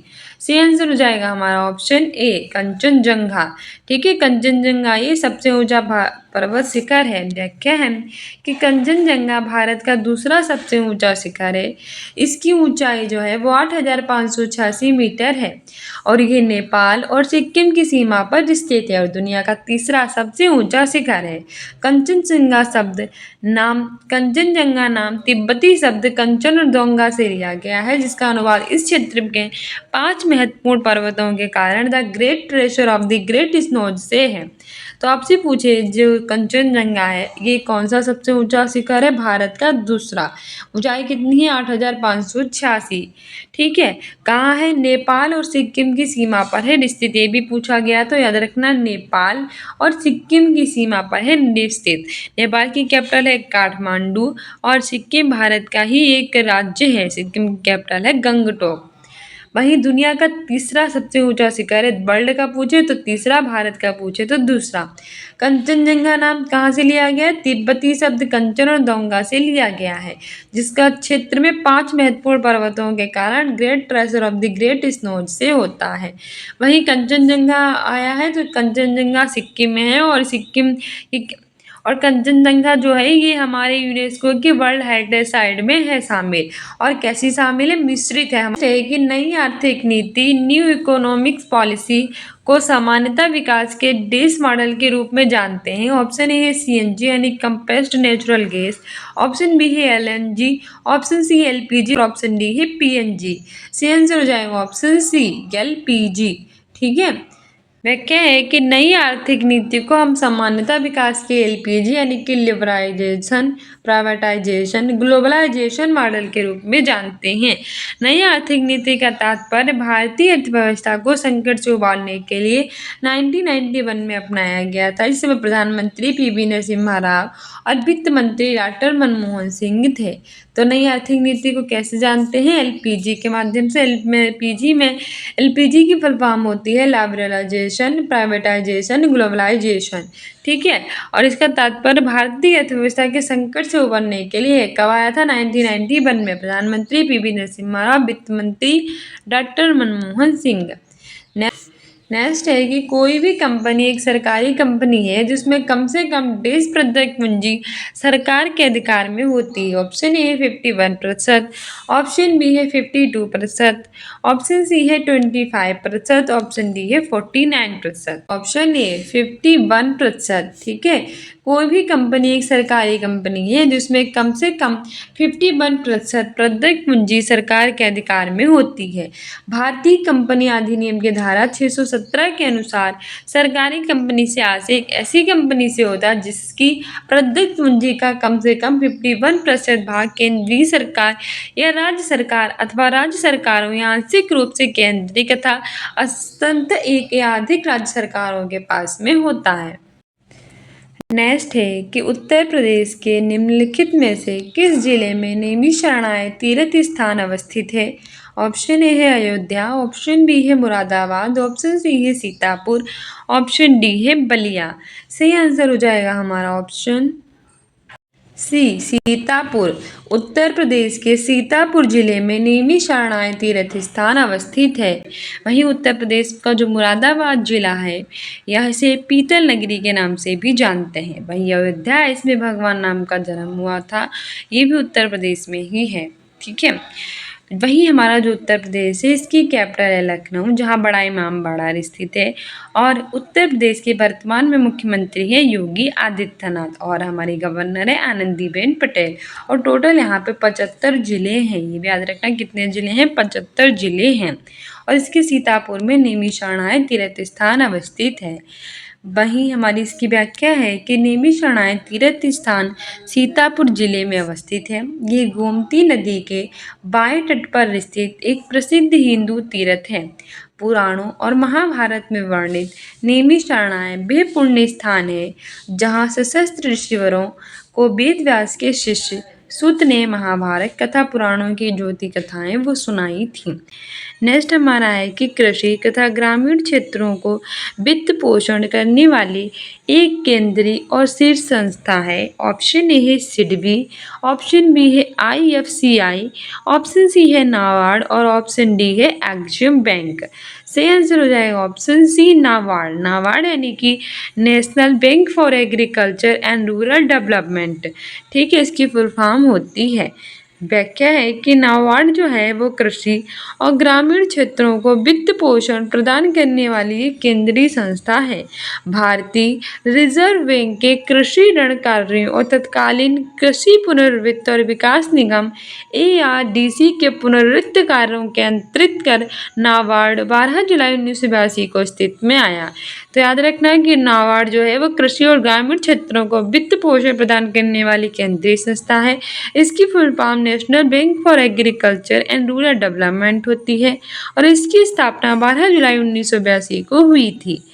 नेक्स्ट है कि 1991 के आर्थिक सुधारों के द्वारा निम्न में से किस समस्या की ओर ध्यान दिया गया? ऑप्शन ए है कि भारतीय रुपयों का मूल्यह्रास, ऑप्शन बी है ये सभी, ऑप्शन सी है आर्थिक नीति की असफलता, ऑप्शन डी है विदेशी मुद्रा भंडार में संकट। आंसर हो जाएगा ऑप्शन डी, विदेशी मुद्रा भंडार में संकट।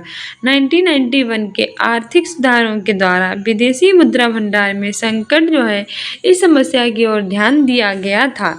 1991 में जो प्रधानमंत्री थे पीवी नरसिम्हा राव थे, और जो हमारे वित्त मंत्री थे वो कौन थे, वो मनमोहन सिंह थे। ठीक है, और इस समय एलपीजी यानी लिबराइजेशन, प्राइवेटाइजेशन, ग्लोबलाइजेशन की नीति अपनाई गई थी। व्याख्या भी है कि वर्ष 1991 में भारत को विदेशी ऋणों के मामले में संकट का सामना करना पड़ा था। सरकार अपने विदेशी ऋण के भुगतान करने की स्थिति में नहीं थी। पेट्रोलियम आदि आवश्यक वस्तुओं के आयात के लिए सामान्य रूप से रखा गया विदेशी मुद्रा भंडार 15 दिनों के लिए आवश्यक आयात का भुगतान करने योग्य भी नहीं बचा था। 1991 में आर्थिक सुधारों को लागू किया गया था। नेक्स्ट है कि हॉलमार्क लोगों का उपयोग निम्न में से किसके लिए होता है। ऑप्शन ए है कृषि उत्पाद, ऑप्शन बी है इलेक्ट्रॉनिक वस्तुएं, ऑप्शन सी है विद्युत वस्तुएं, और ऑप्शन डी है जेवर। सही आंसर हो जाएगा ऑप्शन डी, जेवर यानी कि ज्वेलरी के लिए। हम देखते नहीं है हॉलमार्क, ठीक है, हॉलमार्क जो लोगो होता है इसका उपयोग जेवर यानी कि ज्वेलरी के लिए किया जाता है।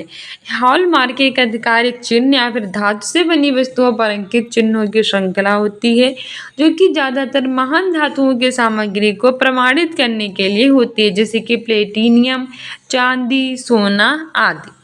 नेक्स्ट है कि वे आदर्श है जिन्हें राज्य को नीतियों का निर्माण करते समय ध्यान में रखना चाहिए। ऑप्शन ए है वो मौलिक अधिकार है, सेकंड है समाजवाद है, थर्ड है कि गांधीवादी सिद्धांत है, फोर्थ है कि राजनीति के निर्देशक सिद्धांत हैं। सही आंसर हो जाएगा ऑप्शन डी, डीपीएसपी यानी कि directive principle of state policy, राजनीति के निर्देशक सिद्धांत। वे आदर्श है जिन्हें राज्य को नीतियों का निर्माण करते समय ध्यान में रखना चाहिए। डीपीएसपी जो है यानी कि director principle of state policy Ireland से लिए गए हैं, और आयरलैंड ने खुद इसी स्पेन से ग्रहण किया है। ये हमारे पास वर्तमान में जो है वो आर्टिकल 36 से लेकर 91 तक है, और भाग किसमें है, 4 में है।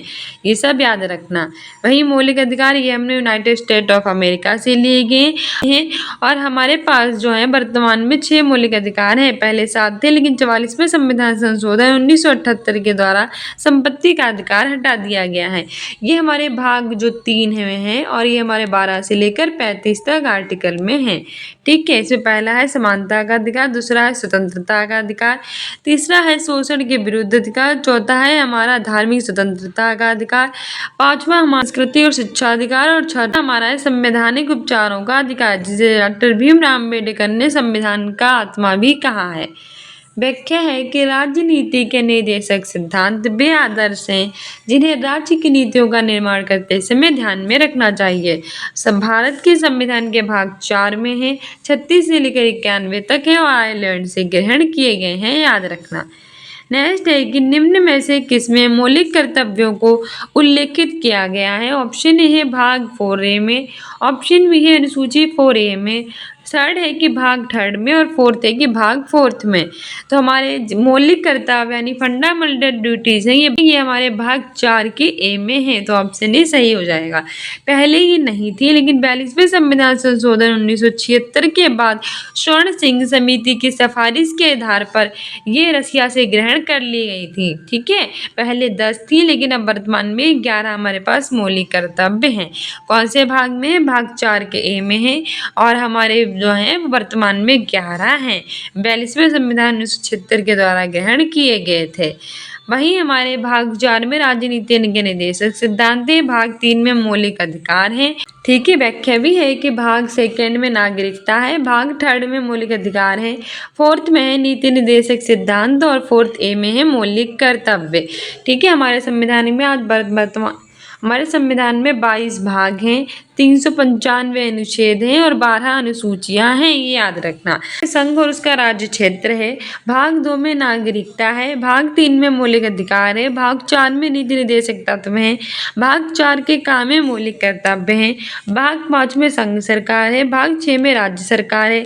भाग 7 में संघ राज्य क्षेत्र है, जो हटा दिया गया है कि भारतीय संविधान का अनुच्छेद 343 किसके बारे में है। ऑप्शन ए है भारत के राष्ट्रपति, ऑप्शन बी है संघ की राजभाषा, ऑप्शन सी है राज्यपाल द्वारा विशेष संबोधन, ऑप्शन डी है संसद का संविधान। सही आंसर इसमें हमारा हो जाएगा ऑप्शन बी, संघ की राजभाषा। भारतीय संविधान का अनुच्छेद 343 यानी आर्टिकल 343 ये संघ की राजभाषा की बात करता है। व्याख्या भी है कि भारतीय संविधान के भाग 17 में अनुच्छेद 343 से 391 तक राजभाषा का प्रावधान है। अनुच्छेद 343 संघ की राजभाषा से संबंधित है। संघ की राजभाषा हिंदी और लिपि देवनागरी है और राज्य की भाषा अनुच्छेद 345 में है। हमारी राजभाषा क्या है? हिंदी है। लिपि क्या है? देवनागरी है। कौन से आर्टिकल में है? 343 से 391 तक है और हमारी भाग 17 में है, याद रखना। नेक्स्ट है कि निम्न में से कौन सा अनुच्छेद धन विधेयक को परिभाषित करता है। ऑप्शन ए है अनुच्छेद 110, ऑप्शन बी है इनमें से कोई नहीं, ऑप्शन सी है अनुच्छेद 112 और ऑप्शन डी है अनुच्छेद 111। सही आंसर हो जाएगा ऑप्शन ए, अनुच्छेद 110। ठीक है, इन चारों अनुच्छेदों में से जो अनुच्छेद 110 है ये धन विधेयक को परिभाषित करता है। ठीक है, धन विधेयक को कौन परिभाषित करता है?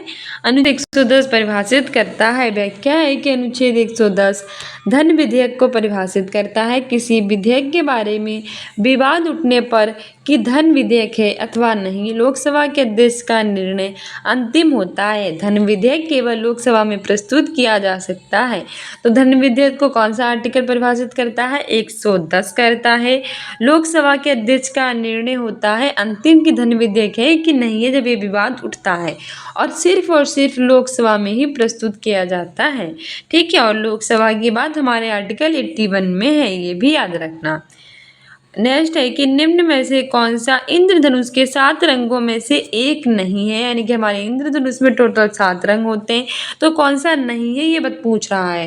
पहला है नीला, ब्लू, ऑप्शन बी है सफ़ेद यानी कि वाइट, ऑप्शन सी है नारंगी ऑरेंज और ऑप्शन डी है वॉयलेट बैंगनी। तो इसमें बैंगनी होता है, नारंगी होता है, नीला होता है, लेकिन सफ़ेद यानी कि वाइट नहीं होता। तो ऑप्शन बी सही हो जाएगा। याद रखना, इंद्रधनुष में हमारे सफ़ेद रंग ही काला होता है। ठीक है, टोटल इंद्रधनुष में 7 रंग होते हैं जिसमें से सफेद और काला नहीं होता है, याद रखना, क्योंकि मोस्टली यही दोनों पूछता है। बाकी पूर्ण आंतरिक परावर्तन और अपवर्तन के द्वारा वर्ण विक्षेपण की परिघटना को हम इंद्रधनुष कहते हैं। ये 2 प्रकार का होता है, प्राथमिक इंद्रधनुष और द्वितीय इंद्रधनुष। सफेद रंग इंद्रधनुष के 7 रंगों में सम्मिलित नहीं है। इंद्रधनुष के 7 रंग लाल, नारंगी, पीला, हरा, नीला, जामुनी और बैंगनी होता है। तो हमारे जो इंद्रधनुष होते हैं टोटल कितने रंग होते हैं? 7। कौन कौन से? लाल यानी कि रेड, नारंगी यानी कि ऑरेंज, पीला यानी कि येलो, हरा यानी कि ग्रीन, नीला यानी कि ब्लू, जामुनी और बैंगनी होता है। ये 7 रंग होते हैं। ठीक है, इसमें ना तो वाइट होता है और ना ही इसमें ब्लैक होता है, ये दोनों बिल्कुल भी नहीं होते हैं। जबकि लाल होता है, पीला होता है, हरा होता है, नीला होता है, जामुनी, बैंगनी और नारंगी होते हैं। ठीक है, याद रखना। नेक्स्ट है कि निम्न में से किस गैस को ग्रीन हाउस गैस के रूप में नहीं जाना जाता है। यानी कि वो कौन सी गैस है जिसे ग्रीन हाउस गैस नहीं कहते हैं। ऑप्शन ए है मेथेन, ऑप्शन बी है आर्गन, ऑप्शन सी है कार्बन डाइऑक्साइड CO2 और ऑप्शन डी है नाइट्रस ऑक्साइड। सही आंसर इसमें हमारा हो जाएगा ऑप्शन बी, आर्गन। निम्न में से जो आर्गन गैस होती है उसको हम ग्रीन हाउस गैस के रूप में नहीं जानते, जबकि methane, carbon dioxide, nitrous oxide ये सभी हमारी ग्रीन हाउस गैस के रूप में जानी जाती हैं। व्याख्या भी है कि आर्गन गैस को ग्रीन हाउस गैस के रूप में नहीं जाना जाता है। ग्रीन हाउस गैस ग्रह के वातावरण या जलवायु में परिवर्तन और अंततः भूमंडलीय ऊष्मीकरण के लिए उत्तरदायी होती है। इसमें सबसे ज़्यादा उत्सर्जन carbon dioxide CO2, nitrous oxide, methane, chlorofluorocarbon, जलवाष्प, ओजोन ये सभी करती हैं। तो आर्गन गैस को क्या कहते हैं? ग्रीन हाउस गैस के रूप में नहीं जानते हैं। ग्रीन हाउस गैस के वातावरण और जलवायु में परिवर्तन भूमंडलीय ऊष्मीकरण के लिए होता है उत्तरदायी। इसमें सबसे ज़्यादा carbon dioxide, nitrous oxide, methane, chlorofluorocarbon, जल वाष्प और ओजोन आदि होती हैं। नेक्स्ट है कि वॉशिंग सोडा किसका प्रचलित नाम है? ऑप्शन ए है कैल्शियम कार्बोनेट, ऑप्शन बी है पोटेशियम कार्बोनेट, ऑप्शन सी है सोडियम कार्बोनेट, ऑप्शन डी है मैग्नीशियम कार्बोनेट। सही आंसर इसमें हो जाएगा हमारा option C sodium carbonate. Washing soda sodium carbonate का प्रचलित नाम है। ठीक है, वॉशिंग सोडा कहते हैं हम सोडियम कार्बोनेट को। व्याख्या भी है कि वॉशिंग सोडा सोडियम कार्बोनेट का प्रचलित नाम है। इसका सूत्र Na2CO3 है। सोडियम कार्बोनेट एक अकार्बनिक यौगिक है और इसका उपयोग कांच, साबुन और कागज उद्योग में होता है। तो वॉशिंग सोडा किसका प्रचलित नाम है? सोडियम कार्बोनेट का है। सूत्र क्या है? Na2CO3 है। एक कार्बनिक यौगिक है। इसका उपयोग किसमें किया जाता है? कांच, साबुन और कागज उद्योग में किया जाता है। नेक्स्ट है कि निम्न में से कौन सी सर्वोच्च न्यायालय के न्यायाधीश की सेवानिवृत्ति की सही आयु है? ऑप्शन ए है 65 वर्ष, ऑप्शन बी है 58 वर्ष, ऑप्शन सी है 60 वर्ष, ऑप्शन डी है 62 वर्ष। सही आंसर हो जाएगा ऑप्शन ए 65 वर्ष। यानी कि जो हमारा सर्वोच्च न्यायालय है, सुप्रीम कोर्ट है, उसके न्यायाधीश के सेवानिवृत्ति की आयु 65 वर्ष होती है। व्याख्या है कि सर्वोच्च न्यायालय के न्यायाधीश की सेवानिवृत्ति की आयु 65 वर्ष है और उच्च न्यायालय के जो न्यायाधीश होते हैं इनके लिए 62 वर्ष है। सर्वोच्च न्यायालय के प्रथम मुख्य न्यायाधीश हीरालाल जे कानिया थे। सर्वोच्च न्यायालय की स्थापना 28 जनवरी 1950 को हुई थी। इससे पूर्व इसकी स्थापना संघीय न्यायालय के रूप में 1935 में हुई थी। तो कई सारे क्वेश्चन पूछता है। फर्स्ट है कि सर्वोच्च न्यायालय के न्यायाधीश की सेवानिवृत्ति की आयु कितनी है? तो 65 वर्ष है। दूसरा है कि उच्च न्यायालय के न्यायाधीश की कितनी, यानी हाई कोर्ट के, तो 62 वर्ष है। ठीक है। सर्वोच्च न्यायालय के प्रथम मुख्य न्यायाधीश कौन थे? हीरालाल जे कानिया थे। स्थापना कब हुई थी? 28 जनवरी 1950 को हुई थी। ठीक है। और इससे पहले इसकी संघीय न्यायालय के रूप में 1935 में जाना जाता था। तो सर्वोच्च न्यायालय की 65, पहले हीरालाल जे कानिया थे, और उच्च न्यायालय की 62। नेक्स्ट हमारे है कि पौधे अपने पोषक तत्व मुख्यतः कहाँ से प्राप्त करते हैं? ऑप्शन ए है क्लोरोफिल, ऑप्शन बी है इनमें से कोई नहीं, ऑप्शन सी है प्रकाश, और ऑप्शन डी है मिट्टी। सही आंसर हो जाएगा ऑप्शन डी सॉइल, यानी कि मिट्टी। पौधे जो होते हैं वो अपना पोषक तत्व मुख्यतः मिट्टी से प्राप्त करते हैं। कहाँ से प्राप्त करते हैं? मिट्टी से। व्याख्या भी है कि पौधे मुख्य रूप से मृदा से अपने पोषक तत्वों को प्राप्त करते हैं। पीएच एक महत्वपूर्ण कारक होता है जो पौधों को आवश्यक पोषक तत्वों की उपलब्धता को प्रभावित करता है। पोटेशियम पोषक तत्वों को जल्दी से अवशोषित करने के लिए जड़ों को मिट्टी में गहराई से प्रवेश करने में मदद करता है। फास्फेट, पोटेशियम और जिंक प्रसार के परिणामस्वरूप बढ़ने वाले पोषक तत्व आयन रूप से काफी अपना पोषक तत्व प्राप्त करते हैं, मृदा से करते हैं। ठीक है। फास्फेट, पोटेशियम और जिंक प्रसार के परिणामस्वरूप बढ़ने वाले मुख्य पोषक तत्व हैं। नेक्स्ट हमारी मैथमेटिक्स का आ जाता है क्वेश्चन, और मैथमेटिक्स के इस क्वेश्चन को जब हम सॉल्व करते हैं टोटल 5 क्वेश्चन पूछे जाते हैं। तो सही आंसर इसमें हमारा ऑप्शन सी हो जाता है। ठीक है। 1.517 इसको जब हम सॉल्व करेंगे तो इस तरह से हमारा आंसर आ जाएगा। इसको इस तरह से सॉल्व करना है। नेक्स्ट हमारा क्वेश्चन है कि किसान विकास पत्र में मनोज की बचत 1/3 हिस्सा पब्लिक प्रोविडेंट फंड में उसकी बचत के आधे के बराबर है। यदि उसके पास कुल बचत के रूप में 1,50,000 है तो उसके पब्लिक प्रोविडेंट फंड में कितने की बचत की है? ऑप्शन ए है 20,000, ऑप्शन बी है 60,000, ऑप्शन सी है 80,000, ऑप्शन डी है 45,000। सी आंसर हो जाएगा ऑप्शन बी 60,000। ठीक है। हमारा किसान विकास पत्र में बचत, पब्लिक प्रोविडेंट फंड में बचत, इस तरह से इसको हम सॉल्व करेंगे तो 60,000 हमारा आंसर आ जाएगा। नेक्स्ट है कि 7 क्रमिक संख्याओं का औसत 20 है, तो इन संख्याओं में से सबसे बड़ी संख्या है ऑप्शन ए है 25 25, ऑप्शन बी है 24 24, ऑप्शन सी है 23 23 और ऑप्शन डी है 18 यानी कि 18। सही आंसर हो जाएगा ऑप्शन सी 23 यानी कि 23। व्याख्या है कि माना 7 क्रमिक संख्याएं हमारी इस तरह से दे रखी हैं और इस तरह से प्रश्नानुसार इसको सॉल्व करने पर हमारी सबसे बड़ी संख्या 23 यानी कि 23 आ जाएगी। नेक्स्ट है कि ओजोन हॉल रिफ्रेश टू यानी कि ओजोन हॉल किससे संबंधित है। ऑप्शन ए है कि ओजोन परत में घनत्व में वृद्धि से, ऑप्शन डी है इसमें से कोई नहीं, ऑप्शन सी है समताप मंडल में ओजोन परत की मोटाई में कमी से और ऑप्शन डी है क्षोभ मंडल में ओजोन परत में वृद्धि से। सही आंसर हो जाएगा ऑप्शन सी ओजोन हॉल जो है वो समताप मंडल में ओजोन परत की मोटाई में कमी से संबंधित है। तो ओजोन हॉल किससे संबंधित है? समताप मंडल में ओजोन परत की मोटाई से है संबंधित।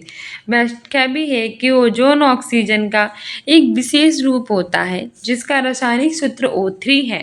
यह समताप मंडल में स्थित है। पृथ्वी की सतह से 10 से 30 किलोमीटर की ऊंचाई पर इसकी सांद्रता अधिक होती है। पृथ्वी पर बढ़ती ग्रीन हाउस गैसों के कारण ओजोन परत में छिद्र हो रहा है जिससे समताप मंडल में ओजोन परत की मोटाई में कमी हो रही है। ओजोन परत सूर्य से आने वाली हानिकारक किरणों यानी कि परावैंगनिक किरणों को अवशोषित करती है, इसीलिए ओजोन परत को पृथ्वी का सुरक्षा कवच भी कहते हैं। तो ओजोन ऑक्सीजन का क्या होती है? एक विशेष रूप होती है। रासायनिक सूत्र क्या होता है? O3 होता है। कहाँ स्थित है? समताप मंडल में है। पृथ्वी की सतह से किसकी ऊंचाई पर है सांद्रता अधिक? 10 से लेकर 30 किलोमीटर तक। पृथ्वी पर बढ़ते ग्रीन हाउस गैसों के कारण ओजोन परत में क्या हो रहा है? छिद्र हो रहा है, ठीक है। और जिससे समताप मंडल में ओजोन परत की मोटाई में क्या हो रही है? कमी। ये क्या करती है? सूर्य से आने वाली जो हानिकारक किरणें, जो परावैंगनिक किरणें, उसको अवशोषित करती हैं, इसीलिए इसे कहते हैं ओजोन परत को पृथ्वी का सुरक्षा कवच। तो आपसे पूछे पृथ्वी का सुरक्षा कवच कौन है, तो वो ओजोन परत है। हमारे वायुमंडल में टोटल कितनी परतें होती हैं? 5 परतें। कौन कौन सी? क्षोभ मंडल, समताप मंडल, मध्य मंडल, आयान मंडल और बाहरी मंडल होती हैं। नेक्स्ट हमारा मैथमेटिक्स का है और इसका सही आंसर ऑप्शन ए हो जाएगा। जब हम इसको सॉल्व करेंगे तो इस तरह से हमारा आंसर आ जाएगा। नेक्स्ट है कि धरेश का सही संधि विच्छेद क्या है।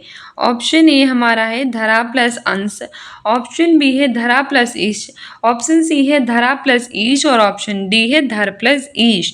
तो धरेश का सही संधि विच्छेद होगा ऑप्शन सी धरा प्लस ईश। धरा प्लस ईश बराबर धरेश, ठीक है। ठीक है, तो ऑप्शन सी सही हो जाएगा। व्याख्या भी है कि धरेश का संधि विच्छेद जो है वो धरा प्लस ईश होगा और यहाँ पे गुण संधि है, ठीक है। पूर्व पद के अंत में आ हो अथवा बड़ा आ हो और इस पद के अंत में ई अथवा ई हो जाए तो दोनों मिलकर ए हो जाते हैं। जैसे कि धरा प्लस ईश यानी कि आ प्लस ई बराबर ए यानी कि धरेश, गढ़ प्लस ईश यानी कि आ प्लस ई मिलकर गणेश बन गया है। तो इसमें आ और आ हो और इसमें ई और ई हो तो दोनों मिलकर ए हो जाते हैं, जिससे धरा प्लस ईश बराबर धरेश, गढ़ प्लस ईश बराबर गणेश। यहाँ पे कौन सी संधि है? गुण संधि है। संधियाँ कितने प्रकार की होती है? 3 प्रकार की।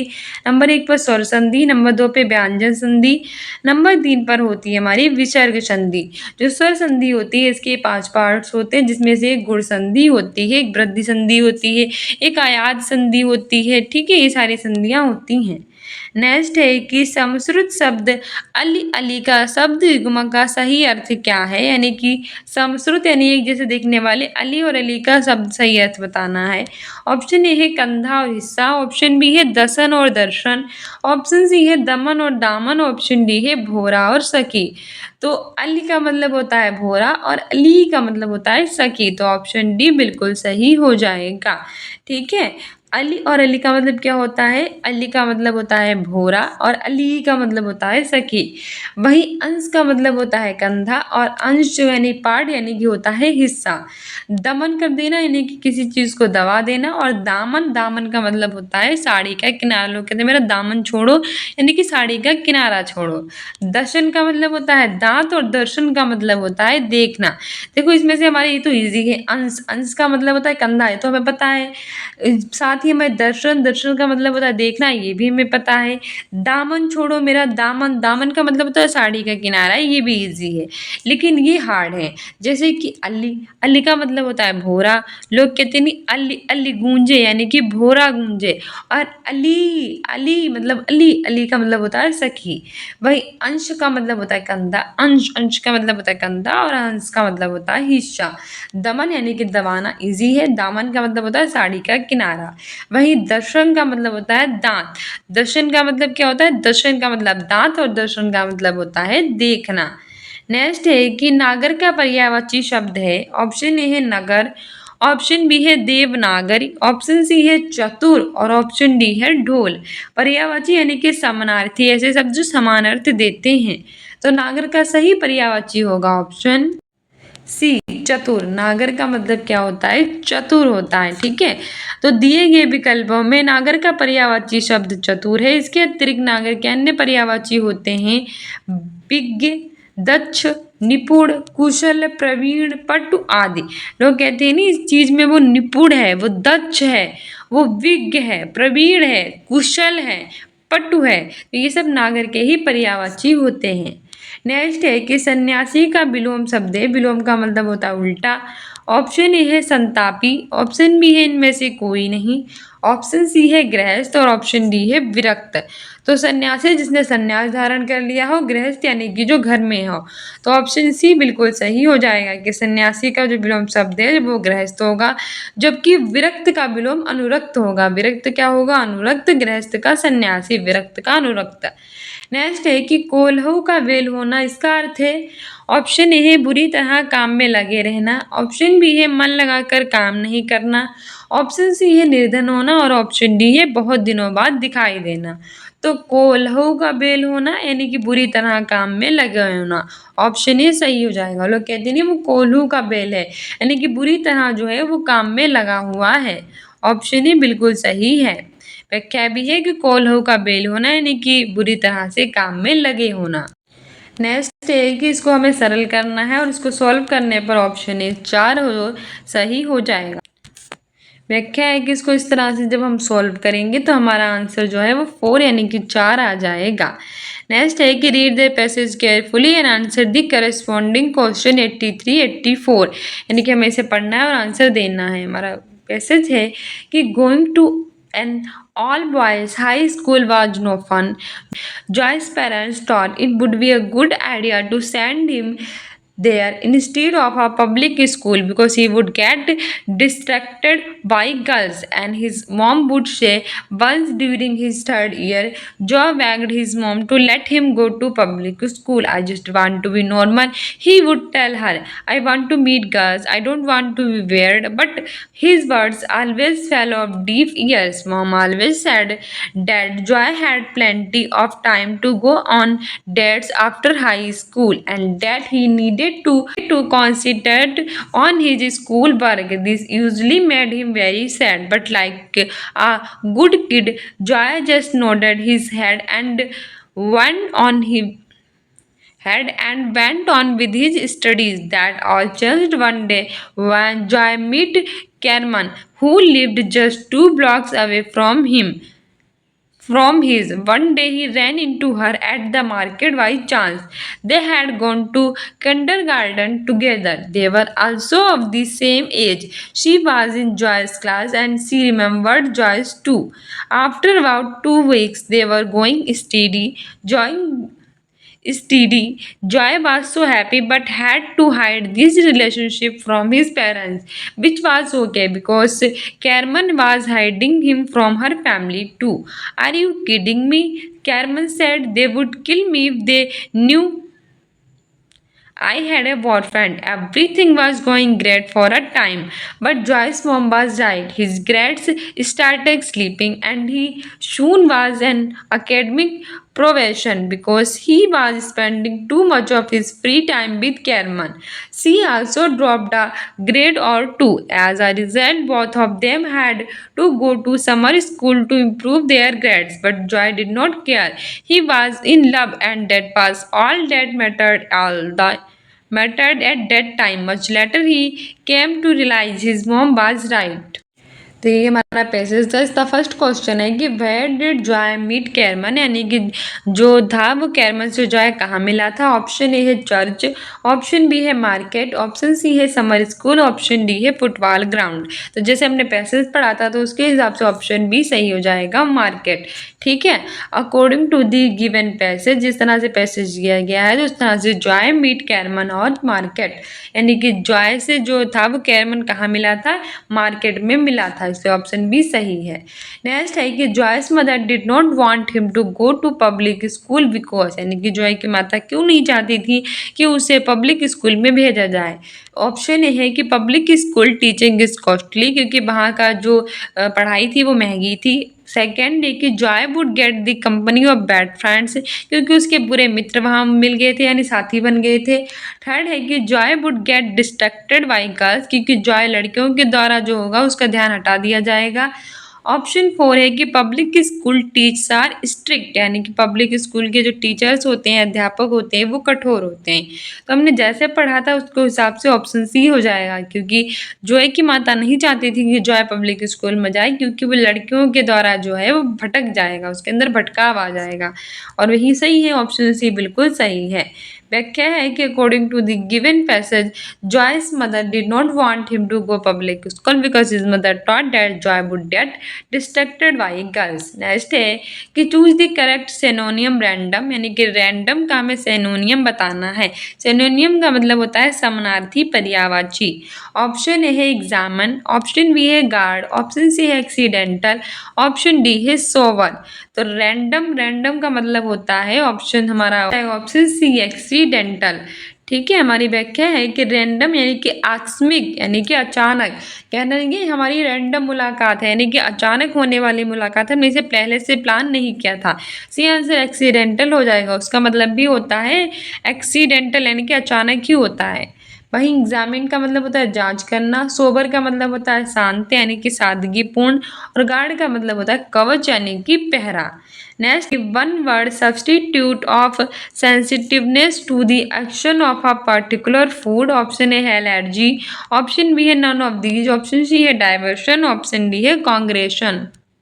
सही आंसर हो जाएगा ऑप्शन ए एलर्जी। ठीक है, व्याख्या भी है कि उपरोक्त group of bird sensitiveness to the action of particular food, इसके लिए विकल्प एलर्जी जो है वो तीव्र प्रतिक्रिया शब्द सही है, बाकी अर्थ भिन्न है। जैसे कि डाइवर्जेशन का मतलब परिवर्तन और कांग्रेशन का मतलब मंडली होता है। नेक्स्ट है, फाल्गुनी की ओर इशारा करते हुए हार्दिक ने कहा, इनके इकलौते भाई का पुत्र मेरी पत्नी का भाई है। फाल्गुनी किस प्रकार हार्दिक से संबंधित है। ये हमारे रीजनिंग में ब्लड रिलेशन का है। रीजनिंग में ब्लड रिलेशन से, कोडिंग डिकोडिंग से, ओड वन आउट से, क्लॉक से, कैलेंडर से, इससे तो जरूरी क्वेश्चन पूछे जाते हैं। टोटल 5 पूछता है। फर्स्ट है कि ससुर की बहन, सिस्टर और father in law, option B है नीस भतीजी, ऑप्शन सी है मैटरनल आंट मामी, और ऑप्शन डी है ग्रैंड मदर दादी। उन्हीं की ओर इशारा करते हुए हार्दिक ने कहा, तो हार्दिक को यहाँ पे ले लीजिए। इनके इकलौते भाई का पुत्र, यानी कि फाल्गुनी के इकलौते भाई का पुत्र, ठीक है, का पुत्र मेरी पत्नी का भाई है, यानी कि हार्दिक की जो पत्नी है उसका ये भाई है। तो फाल्गुनी किस प्रकार हार्दिक से संबंधित है, तो हार्दिक के जो पत्नी है उनके पिता की बहन हुई, यानी कि ससुर की बहन हुई ना, तो इसलिए हमारा ऑप्शन ही बिल्कुल सही हो जाएगा, ससुर की बहन। ठीक है, बहुत ईजी होता है ब्लड रिलेशन, बस आपको सही से रिलेशन निकालना पड़ता है। व्याख्या भी है कि हमने इस तरह से रखा इसको, और इस तरह से हमारा आंसर आ गया कि हार्दिक के ससुर की क्या है, बहन है। नेक्स्ट है कि दिए गए विकल्पों में से असंगत का चयन करना है, तो इसमें सही आंसर हमारा हो जाएगा ऑप्शन सी 4125। ये हमारा असंगत है। ठीक है, जब हमने इसको सॉल्व किया तो इस तरह से हमारा आंसर 4125 आ गया, ऑप्शन सी। नेक्स्ट है कि 8:20 बजे ये घड़ी क्या है, घंटे की सुई और मिनट की सुई के बीच कोण ज्ञात करना है। Option A 130 degree, option B 122 degree, option C 149 degree, option D है 190 डिग्री। से आंसर हो जाएगा ऑप्शन ए 130 डिग्री। व्याख्या भी है कि प्रश्नानुसार हमने इसको इस तरह से सॉल्व किया, तो हमारा सही आंसर जो है वो इस तरह से सॉल्व करने के बाद 130 डिग्री आ गया। 130 डिग्री आ गया। नेक्स्ट है कि choose the correct antonym beautiful. Antonym मतलब होता है उल्टा यानी कि विलोम, तो हमें ब्यूटीफुल यानी मतलब होता है सुंदर, तो इसका उल्टा बताना है। तो हमारा सही आंसर इसमें हो जाएगा ऑप्शन डी अगली। अगली का मतलब होता है क्रूप, तो ब्यूटीफुल का विलोम जो है वो अगली होगा। ठीक है। एक्सेप्ट का मतलब स्वीकार करना, इसका विलोम होता है रिजेक्ट, ये भी याद रखना। हमारी व्याख्या है कि जो ब्यूटीफुल है इसका मतलब सुंदर होता है, इसका एंटोनियम अगली यानी कि भद्दा होगा। वही वाक्य हमारे और भी दिए गए हैं। नेक्स्ट हमारा है कि यदि स्केम को हमने इस तरह से लिखा है, ये हमारा कोडिंग डिकोडिंग का है, उसी तरह से हम इसको वंडर को कैसे लिख सकते हैं। तो देख लीजिए, STCDHIEFMNEF यानी कि एक एक ही आगे बढ़ा है, बहुत ईजी है तो इसको एक एक आगे बढ़ा लो। डब्लू के बाद एक्स आता है ना, तो इसमें नहीं, इसको हटा दो। ओ के बाद पी आता है तो इसमें नहीं है, इसको अभी हटा दो। एन के बाद एम आता है, एन के बाद ओ आता है तो इसमें नहीं है, तो इसको हटा दो। और डी के बाद ई आता है, ई के बाद एफ आता है, आर के बाद एस आता है। तुम्हारा ऑप्शन डी बिल्कुल सही हो जाएगा। +1 करना है। ठीक है, ये बहुत ईजी था और इसमें हमने +1 किया था सब में, तो इसमें भी सब में +1 करना होगा। दिए गए हैं और उनका हमें अनुसरण करके बताना है। कथन वाले हैं, स्टेटमेंट और कंक्लूजन वाले। पहला है कि कोई दरवाजा कुत्ता नहीं है, और सेकंड है कि सभी कुत्ते बिल्लियां हैं। तो इसका हमें निष्कर्ष निकालना है। हमारा फर्स्ट निष्कर्ष है कि कोई दरवाजा बिल्ली नहीं है, सेकंड है कि कोई भी बिल्ली दरवाजा नहीं है, थर्ड है कि कुछ बिल्लियां कुत्ते हैं, और फोर्थ है कि सभी बिल्लियां कुत्ते हैं। तो कोई दरवाजा कुत्ता नहीं है, तो यहाँ पे बल लगा दो। कोई भी, ये दरवाजा मान लो, ये कोई भी दरवाजा जो है वो क्या नहीं है, कुत्ता नहीं है, तो अलग अलग कर दो। सभी कुत्ते क्या हैं, बिल्लियां हैं, तो सभी कुत्ते क्या है, सभी कुत्ते सभी के सभी हैं बिल्लियां। तो फर्स्ट है कि कोई दरवाजा बिल्ली नहीं है, ये दरवाजा है बिल्ली का कोई रिलेशन ही नहीं दिया गया, तो हम नहीं बता सकते। सेकेंड है कि कोई भी बिल्ली दरवाजा नहीं है, बिल्ली ये है दरवाजा है, ये हम नहीं बता सकते। थर्ड है कि कुछ बिल्लियां कुत्ते हैं, तो ये कुछ जो बिल्लियां हैं वो कुत्ते हैं, बिल्कुल सही बात है। फोर्थ है कि सभी बिल्लियां कुत्ते हैं, तो ये नहीं बोल सकते, तो हमारा थर्ड ऑप्शन ही बिल्कुल सही हो जाएगा। कौन सा अनुसरण करता है, तो हमने देखा था कि ओनली सी यानी केवल थर्ड अनुसरण करता था। ठीक है, हमने इस तरह से उसको निकाला और हमारा ऑप्शन सी सही आ गया। नेक्स्ट है कि भारतीय तकनीक MSE हेतु निवेश को आकर्षित करने के लिए नासकॉम ने देश सरकार का एजेंसी के साथ साझेदारी की। Option A Australia, option B Canada, option C Brazil, option D रूस। आंसर हो जाएगा ऑप्शन है ऑस्ट्रेलिया। ठीक है, वही ऑस्ट्रेलिया की कैपिटल है कैनबरा, इसे कैपिटल ऑफ गेम्स भी कहते हैं। कनाडा की कैपिटल है ओटावा, रूस की कैपिटल है मॉस्को। रूस से हमने क्या लिए हैं, हमने मौलिक कर्तव्य लिए हैं। ठीक है, ब्राजील की कैपिटल है रियो दी जेनेरियो। अभी 2025 में जो ब्राजील के रियो दी जेनेरियो में है वो ब्रिक्स की बैठक हुई है। ठीक है, ब्रिक्स की 2025 में बैठक कहाँ हुई है, ब्राजील के रियो दी जेनेरियो में हुई है, ये भी याद रखना।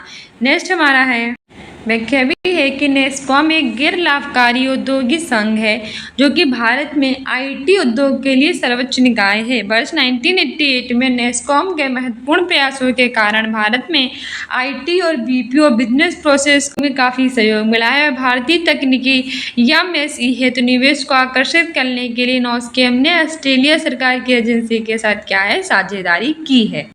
ऐसे कि देश सरकार के स्वामित्व वाली रोसाटोम ने हाल ही में भारत के कुडनकुलम संयंत्र को दीर्घ ईंधन चक्र वाले उन्नत ईंधन की आपूर्ति की। Option A Canada, option B कोई नहीं, थर्ड है UAE, फोर्थ है रूस। आंसर हो जाएगा ऑप्शन डी, रूस ने की है। ठीक है, रूस की कैपिटल मॉस्को और इसने ही 42वें संविधान संशोधन 1976 के द्वारा रसिया से मौलिक कर्तव्य लिए गए थे। वहीं कनाडा की कैपिटल ओटावा, और जो अगर UAE की बात करें तो यूनाइटेड अरब इमारात, इसकी कैपिटल है संयुक्त अरब इमारात की अबू धाबी। वहीं UAE की बात करें तो ये हमारे ब्रिक्स का नया सदस्य बना है। ब्रिक्स यानी ब्राजील, रूस, इंडिया, चाइना, साउथ अफ्रीका, और इसमें 4 सदस्य देश और जोड़े गए थे जो कि हमारे थे इथियोपिया, UAE, यूनाइटेड अरब इमारात, मिस्र और कौन से थे, ईरान। ठीक है, ये हमारे देश थे।